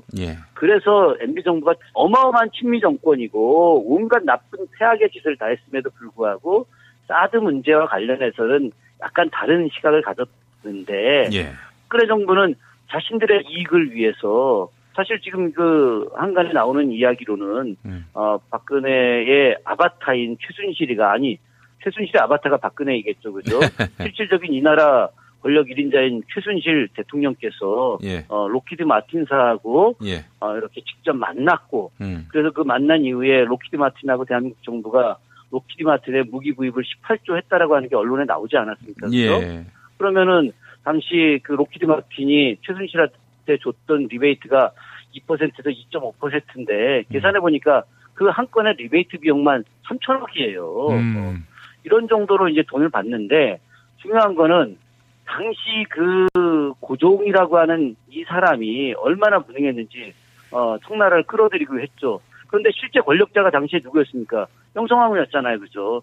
관료들이 이제 명성황후한테 쫓아간 거죠. 쫓아가서 마마 그 청나라를 들어오게 되면 일본이 들어옵니다. 그러니 일본이 들어오게 되면 문제가 생기니 이게 안 됩니다. 이렇게 이야기하니까 명성황후 하는 이야기가 뭐라고 했느냐. 내가 외놈의 포로가 되어도 이모군란을 이야기하는 거죠. 그때 군인들이 명성황후 죽이겠다고 막 다녔지 않습니까? 그렇죠. 얼마나 못된 짓을 했으면 이모군란 때 그 일을 했겠습니까? 내가 이모년의 그 꼴은 내가 당하지 않겠다. 차라리 내가 외놈의 포로가 되는 게 낫겠다. 그러면서 이제 그때 그 관리들한테 너희들 만약에 내가 저 백성들 손에 잘못되게 되면 너희들 관직도 없어 이놈들아. 그러니 그딴 거 신경 쓰지 말고 중국 애들 불러갖고 저 백성놈들 다 죽여버려. 이렇게 했던 거 아닙니까? 예. 결국 그래서 어떻게 됐어요? 나라도 뺏기고 본인도 칼 맞아 죽고 했죠. 그것이 명성황후가 칼 맞아 죽은 것이 무슨 비장한 영웅적 기계가 아니에요. 그 사람이 무슨 나는 조선의 공모다 이런 얘기하는 게 아니에요. 사실은 본인이 일본을 끌어들이게 된 거죠. 네. 철저하게 자기의 권력 유지를 위해서 바로 외세를 끌어들인 거 아니겠습니까?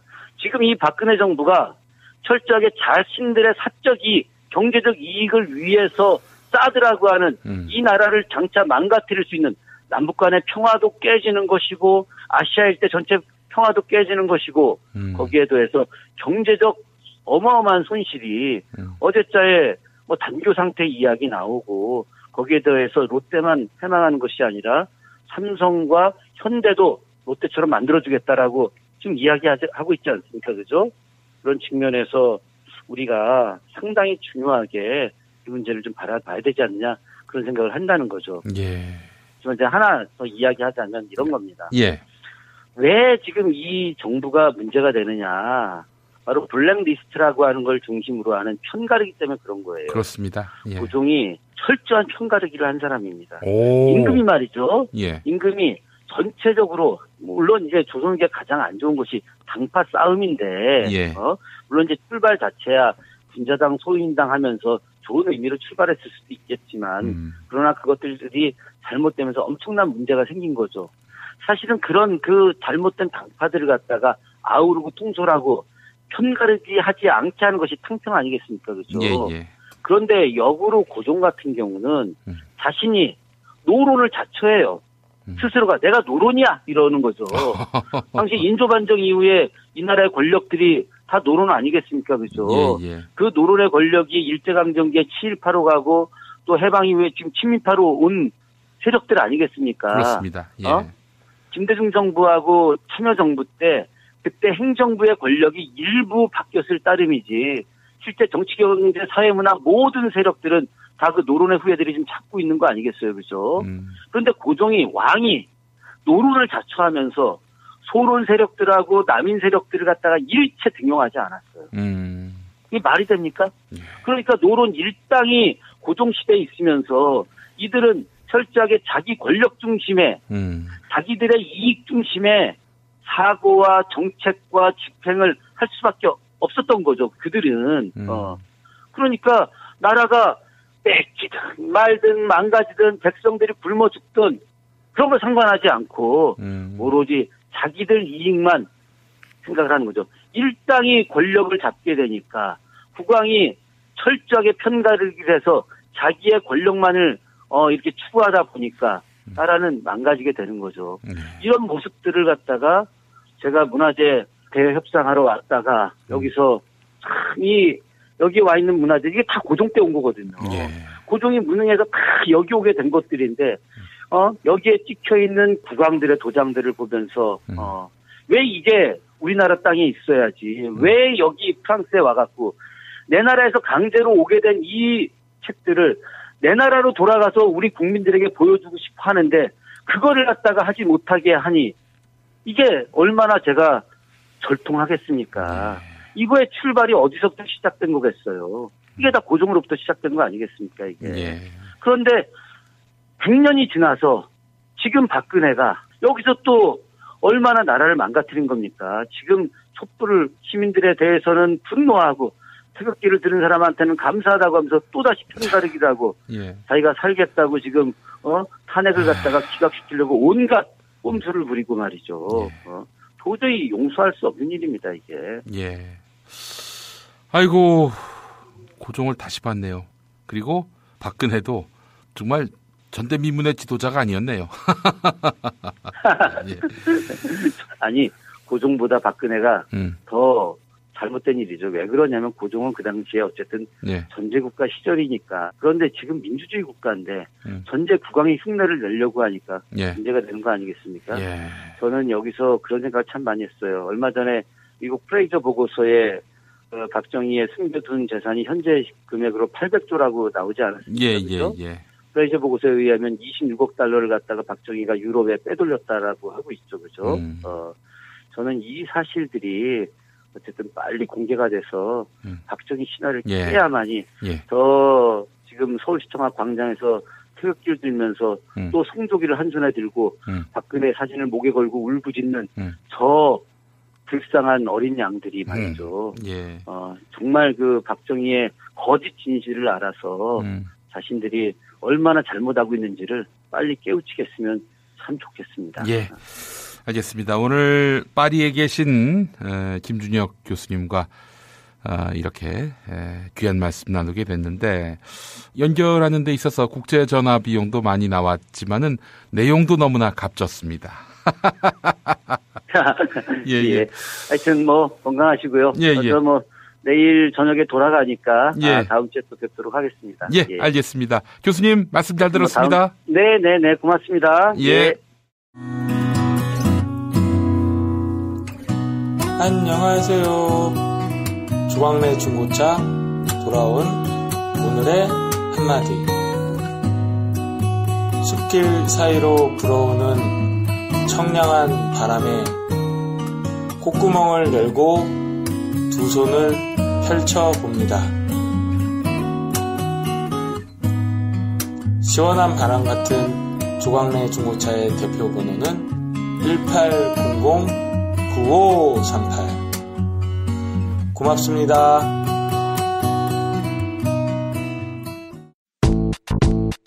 생활인을 위한 꿀팁. 집 두 채에 월 10,000원 화재보험 카페. 화재 배상, 심지어 도난 피해까지. 여기에 더해 가전제품 고장 수리비까지. 우와, 우리 집 말고 부모님 집까지 두 집에 월 10,000원이라고요? 식당, 노래방, 임용실 같은 상가와 숙박업소, 사무실, 공장, 창고, 목조주택까지 모든 업종의 화재보험과 배상 책임보험도 상담해드립니다. 02849-9730 연중 무휴라 언제든 02849-9730. 어머님, 아버님 오래오래 건강하세요. 개업 축하합니다. 본세다 잠드소서. 결혼을 축하합니다. 형부, 우리 언니 반품은 안 됩니다. 차장 승진하신 주과장님, 주차장 되신 거 축하해요. 우리 같이 산 게 벌써 7년이나 됐네. 썩 짜릿했던 시간이었어. 태어나서 처음으로 여자에게 보내는 꽃이야. 너랑 닮은 꽃. 생일 축하해. 사랑과 축하, 위로가 있는 곳에 좋은 사람과 플라워. 1566-0263 1566-0263입니다. 6살 하늘이 밥을 잘 안 먹어요. 그런데 이때 택배입니다. 연지연 곰탕이 배달됐어요. 직접 도끼로 팬 장작불 위에 한우 사골과 도가니를 가마솥에 한가득 넣고 24시간 끓인 진구. 연지연 곰탕이 하늘이 입에 들어가는 순간, 아, 맛있다. 엄마 한 그릇 더 주세요. 조미료 같은 첨가물이 전혀 들어가지 않아 엄마의 기쁨은 더하답니다. 7팩 이상 무료 배송합니다. 주문 전화는 010-7252-1114 010-7252-1114. 오늘을 읽는 책, 문학평론가인 국민대학교 국문학과 정선태 교수와 함께합니다. 정선태 교수님을 만나겠습니다. 교수님. 네, 안녕하세요. 예. 앞서서 김준혁 교수님과 함께 고종이 어떤 사람인가, 박근혜하고 별 다르지 않다, 이런 말씀을 들었는데요. 예. 글쎄요, 박근혜가 더 할걸요? 그 말씀도 하셨습니다. 예. 그렇군요. 예. 그때는 전제군주였기 때문에, 고종이 사실 마음껏 해도 상관이 없었던 때인데, 지금은 분명히 이 공화국이고, 민주헌정체제인데, 여기서도 이렇게 거의 똥을 싸다시피 하는 거니까 이거는 뭐 용납이 불가능한 거의 뭐 고종을 능가하는 폐악질을 하는 것이다. 이런 말씀을 하셨습니다. 똥 무시하지 마십시오. 아, 예, 죄송합니다. 똥에 대한 제가 모함을 했습니다. 예. 네. 자, 교수님, 오늘 어떤 책 소개해 주시겠습니까? 네, 우리 토요일 날 잠깐 만났었죠? 예, 그렇습니다, 교수님. 네, 참 비는 추적추적 오는데 예. 정말 우울했습니다. 예. 이제 비무장지대도 없애버리고 차벽으로 둘러싸놓고 이 광장을 포위한 모습을 보고 또 저쪽에서 내지르는 그 악다구니를 들으면서 참 여러 가지로 참담하고 예. 울적하기도 하고 슬프기도 하고 예. 그랬습니다. 예. 만약에 3.1운동을 전후한 시기부터 예. 그러니까 1910년 이후부터 이 풍찬 노숙의 시간을 보내면서 조국의 독립, 조선의 독립을 위해서 애썼던 조상들이 그 풍경을 바라봤다면 어떤 표정이었을지 예. 참 만감이 교차했습니다. 예. 오늘은 단재 신채호 선생의 조선혁명 선언을 여러분들께 조금 읽어드리겠습니다. 아, 조선혁명 선언. 예. 네. 제가 참고하고 있는 건 전집인데요. 예. 이 시중에는 그 단행본으로도 나와 있습니다. 문고본으로도. 예. 아주 격렬한 언어로 쓰인 그 식민지 조선의 중요한 문건 중에 하나입니다. 예. 뭐 단재 신채호 선생은 잘 아시다시피 황성신문과 대한매일신보에서 왕성하게 활약했던 언론가이기도 하고요. 예. 뭐 독립운동가이기도 하고 당연히 그리고 역사학자이기도 하고 네. 그리고 말년에는 아나키스트로 고생하다가 류순 감옥에서 옥사합니다. 아, 하얼빈 감옥이 아닙니까? 네, 하얼빈 감옥이 속을 뻔했어요. 우리 안중근 이사가 숨을 거뒀던 예. 처형당했던 네. 그곳에서 옥에서 병으로 사망합니다. 예. 이 단재 선생은 1910년 일본에 의한 강제 병합을 앞두고 4월 달에 중국으로 떠납니다. 중국을 거쳐서 블라디보스톡, 북경, 상하이를 이 전전하다가 여러 독립단체에 가입하기도 하고 또 이 윌슨에게 전달하려는 뭐 독립청원서의 비판에서 이 외교 노선하고 돌아서서 무장 독립투쟁으로 나서고 또 아나키즘의 세례 속에서 아시아의 피억압 민족들의 연대를 꿈꾸기도 하고 예. 그렇습니다. 예. 이 조선혁명선언은 1919년 11월 그러니까 3.1운동 이후에 결성된 의열단이라고 있잖아요. 아, 조선의열단. 예. 네, 그렇습니다. 이 약산 김원봉이 단원으로 있었던 예. 의열단이 활동하는 중에 1923년 1월 그 김원봉의 요청으로 신채호가 직접 작성한 문건입니다. 이 민중 직접혁명론을 주장하고 있는데 오늘날 맥락에서 이거 다시 재독해 볼 필요가 있고 의미를 다시 찾을 필요가 있지 않을까 싶습니다. 그리고 대통령 대행인지 뭔지 한 사람이 그 연설을 어제 잠깐 들었어요. 이른바 위안부 합의를 진심으로 받아들인다 그랬나 뭐라고 그랬나. 참 통탄할 일입니다. 예. 이 조선혁명 선언은 아주 격렬한 언어로 이렇게 시작합니다. 예. 강도 일본이 우리의 국호를 없이하며 우리의 정권을 빼앗으며 우리의 생존적 필요 조건을 다 박탈하였다. 네. 이렇게 시작됩니다. 그러면서 이 선언에서는 내정 독립이나 참정권이나 자치나 이런 것들은 의미가 없다. 라고 일을 해요. 예. 뭐 외교론이니 뭐 준비론이 이런 논의들이 많이 있었죠. 예. 그러니까 이승만을 중심으로 한 외교론주의자들 그리고 안창호나 이런 사람들의 준비론 뭐 각자의 어떤 일정 정도 의미는 있겠지만은 이 단재나 의열단 사람들에게는 이거야말로 하나의 그 일본의 지배에 고개를 숙이는 수순이라고 생각했던 것 같습니다. 그러면서 외교 준비를 하는 하나의 미몽이고 그 미몽을 버리고 민중 직접 혁명의 수단을 갖춰야 한다고 선언을 합니다. 예. 그리고 맨 먼저 혁명의 첫걸음은 민중들의 각오라고 얘기를 하고요. 그리고 이 먼저 각오를 깨어난 민중들이 폭력적으로 이 일본 제국주의와 싸워야 한다고 얘기를 합니다. 예. 근데 여기 어떤 폭력이냐는 게 중요하죠. 어떤 맥락에서 어떤 폭력을 휘두를 것인가 문제인데 이 폭력에 관해서는 다른 기회에 또 말씀드리겠습니다만은 저는 비폭력주의자입니다만은 이 역사적 맥락에서 의열단이나 반제가 이 중국에서 이국 땅에서 일본 제국과 싸우기 위해서 주장했던 폭력은 일정 정도 중요한 의미가 있다고 저는 생각을 합니다. 여기 이 민중 직접 혁명이 입각한 이 폭력의 대상을 명료하게 제시를 해요. 한번 보겠습니다. 첫 번째, 조선 총독 및 각 관공리들, 그러니까 관리들이죠.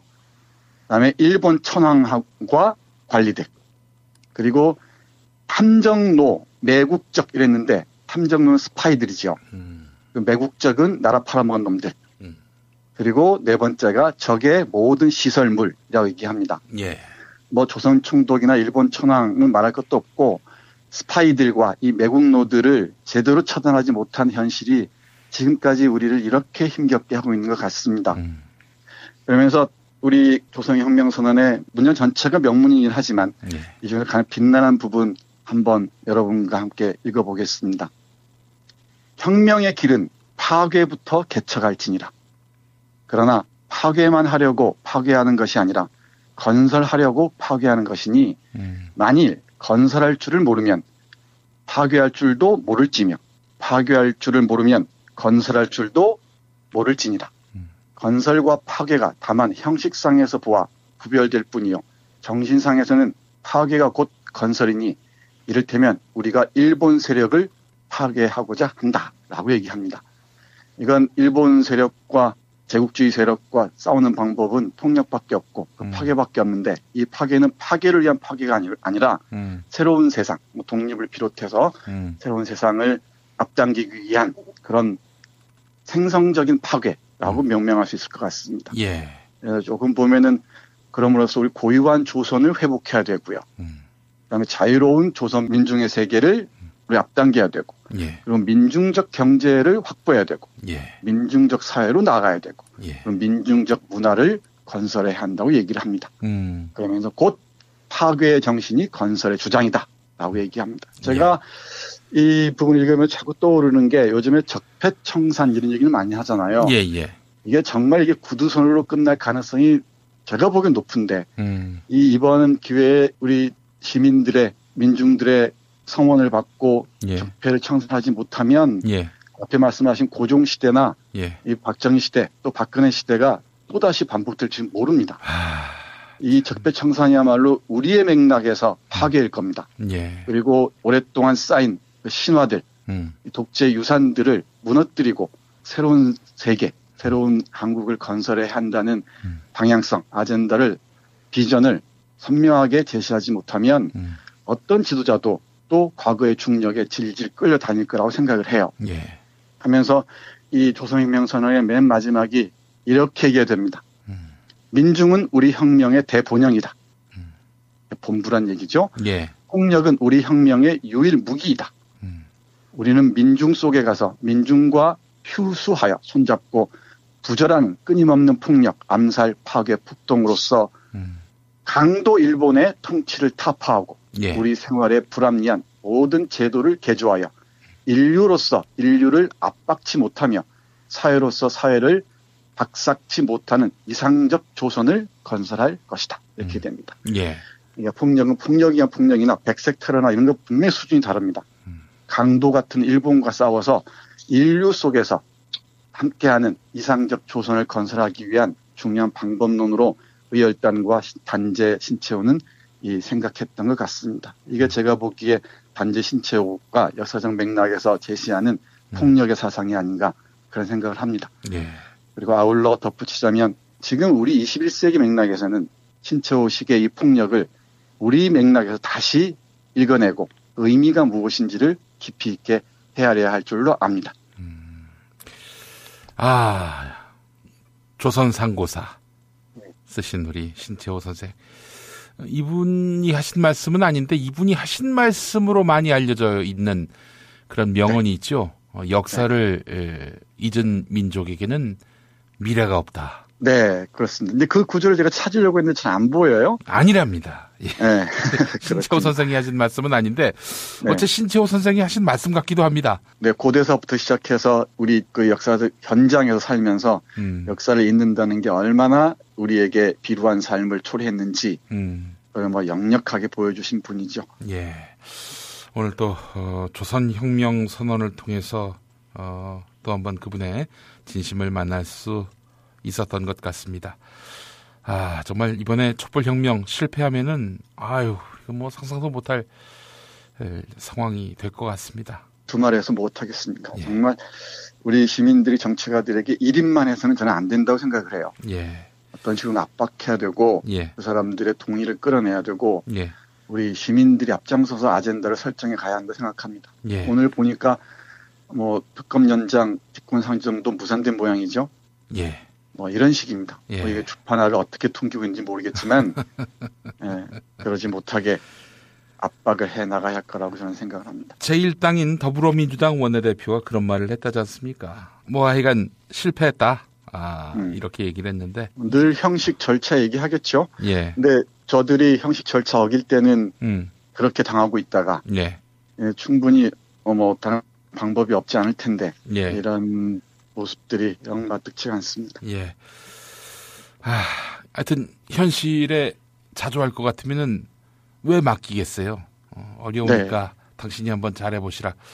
그런 차원에서 맡긴 건데, 예. 네. 그거를 유기하는 그 어떤 사명, 역할을 사실상 포기하는 이런 정치를 우리가 바라는 건 아닌데 하는 생각이 들면서 근데 네, 맞습니다. 아마도 지금 제1당 더불어민주당 원내대표는 지금 뭐 사상 최고의 지지율 그리고 뭐 집권이 확실시되고 있는 이런 상황에서 이거 뭐 지금 뭐 지지자 일부가 좀 불만을 가진다 한들 뭐 대수냐 이렇게 생각하는 것 같기도 하고 말이죠.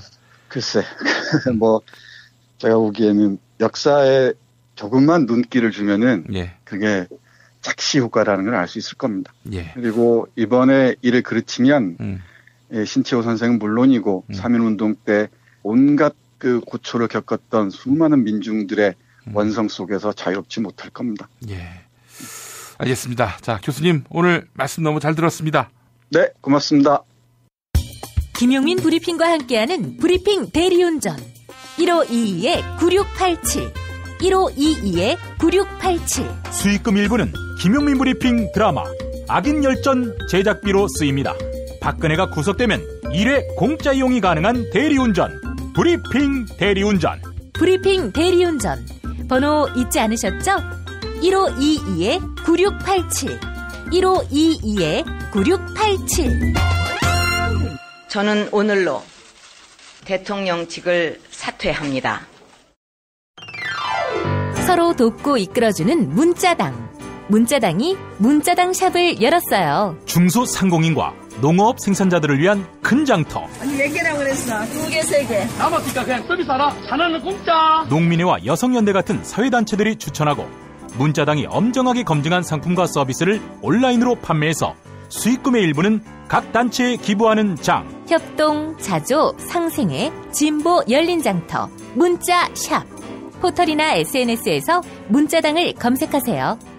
매일 일부 코너 뉴스 듣기 능력 평가 당첨자께 도서출판 매직하우스에서 협찬하는 이게 나라다를 보내드립니다. 이게 나라다는 정치외교학을 전공한 국민대학교 김세준 교수가 집필했는데요. 더불어민주당 소속 이재명 성남시장을 심층 분석한 책입니다. 김세준 교수는 이게 나라다를 통해서 진보적인 담론이 이번 대선을 주도하길 바란다. 이렇게 밝혔는데요. 전투형 리더, 이재명 성남시장과 진보 담론을 다룬 책입니다. 이게 나라다. 여러분의 많은 관심 부탁드립니다. 도서와 함께 선글라스도 선물해 드립니다. 프랑스 하우스 아이웨어 브랜드 코페낙스가 협찬해 주셨는데요. 세상에 없던 디자인 코페낙스 아이웨어. 안경업계 디자인 트렌드를 선도해온 코페낙스에 여러분의 많은 관심 부탁드립니다. 자, 그리고 매주 금요일 정답자 가운데 한 분께는 거제도 펜션 이용권을 함께 보내드립니다. 경남 거제시 장목면에 위치한 두모실 펜션. 남해바다가 한눈에 보이는 절경입니다. 포털 사이트에서 두모실 펜션을 찾아주시면 되겠습니다. 금요일 정답자 가운데 다른 한 분께는 남양주에 위치한 독채 무인 펜션 머문빌리지 이용권을 드립니다. 대지 2,000평과 건물 2동을 오직 한 팀의 고객에게만 서비스하는 펜션인데요. 카페, 바베큐장, 영화, 음향시설 등이 준비되어 있습니다. 포털 사이트에서 머문빌리지를 검색해 주시면 감사하겠습니다. 자, 그제 뉴스 듣기 평가는 미국 아카데미상 시상식에서 아카데미상을 다른 말로 뭐라 부르는지 맞히는 거였지요. 정답은 오스카상이었습니다. 정답자 도정암님, 3.1절 촛불 집회에 나갔습니다. 친박 세력들이 무슨 소리를 떠들어도 민주주의의 새벽은 옵니다. 네. 정답자 특검 상실감님, 특검 기간이 종료되면서 전의를 상실했습니다. 탄핵이 인용되면 괜찮아지겠지요. 네. 전의는 우리 특검 상실감님보다 야당이 먼저 상실한 것 같습니다. 자, 이번에는 그제 피바 퀴즈 당첨자입니다. 당첨자께 세상에서 가장 맛있는 김치 이담채 김치를 보내드립니다. 일단 이담채 김치를 드셔보시고 세상에서 가장 맛있는 김치인지 아닌지 판단해 보시기 바랍니다. 자, 그제 피바 퀴즈는 박영수 특별검사팀의 공식 명칭을 맞히는 거였지요. 정답은 박근혜 정부의 최순실 등 민간인에 의한 국정농단 의혹 사건 규명을 위한 특별검사였습니다. 정답자 신바람 이용성님, 안보무능, 경제무능, 정치무능, 자유당은 하루빨리 지구상에서 사라져야 합니다. 검고미님, 정권교체가 돼서 비상식이 아닌 상식의 세계에서 살고 싶습니다. 라고 해주셨습니다. 응모해주신 분들 대단히 감사합니다. 김용민 브리핑 2부 마치겠습니다. 새벽에 김용민의 조간 브리핑이 올라옵니다. 많은 다운로드 부탁드립니다. 고맙습니다. 김용민 브리핑과 함께한 시간 어떠셨어요? 다음 시간에도 보다 바르고 알차며 즐거운 정보로 여러분을 찾아가겠습니다. 팟캐스트 포털 팟빵에서 다운로드하기, 구독하기, 별점 주기, 댓글 달기로 응원해주세요. 잊지 마세요. 다운로드하기, 구독하기, 별점 주기, 댓글 달기.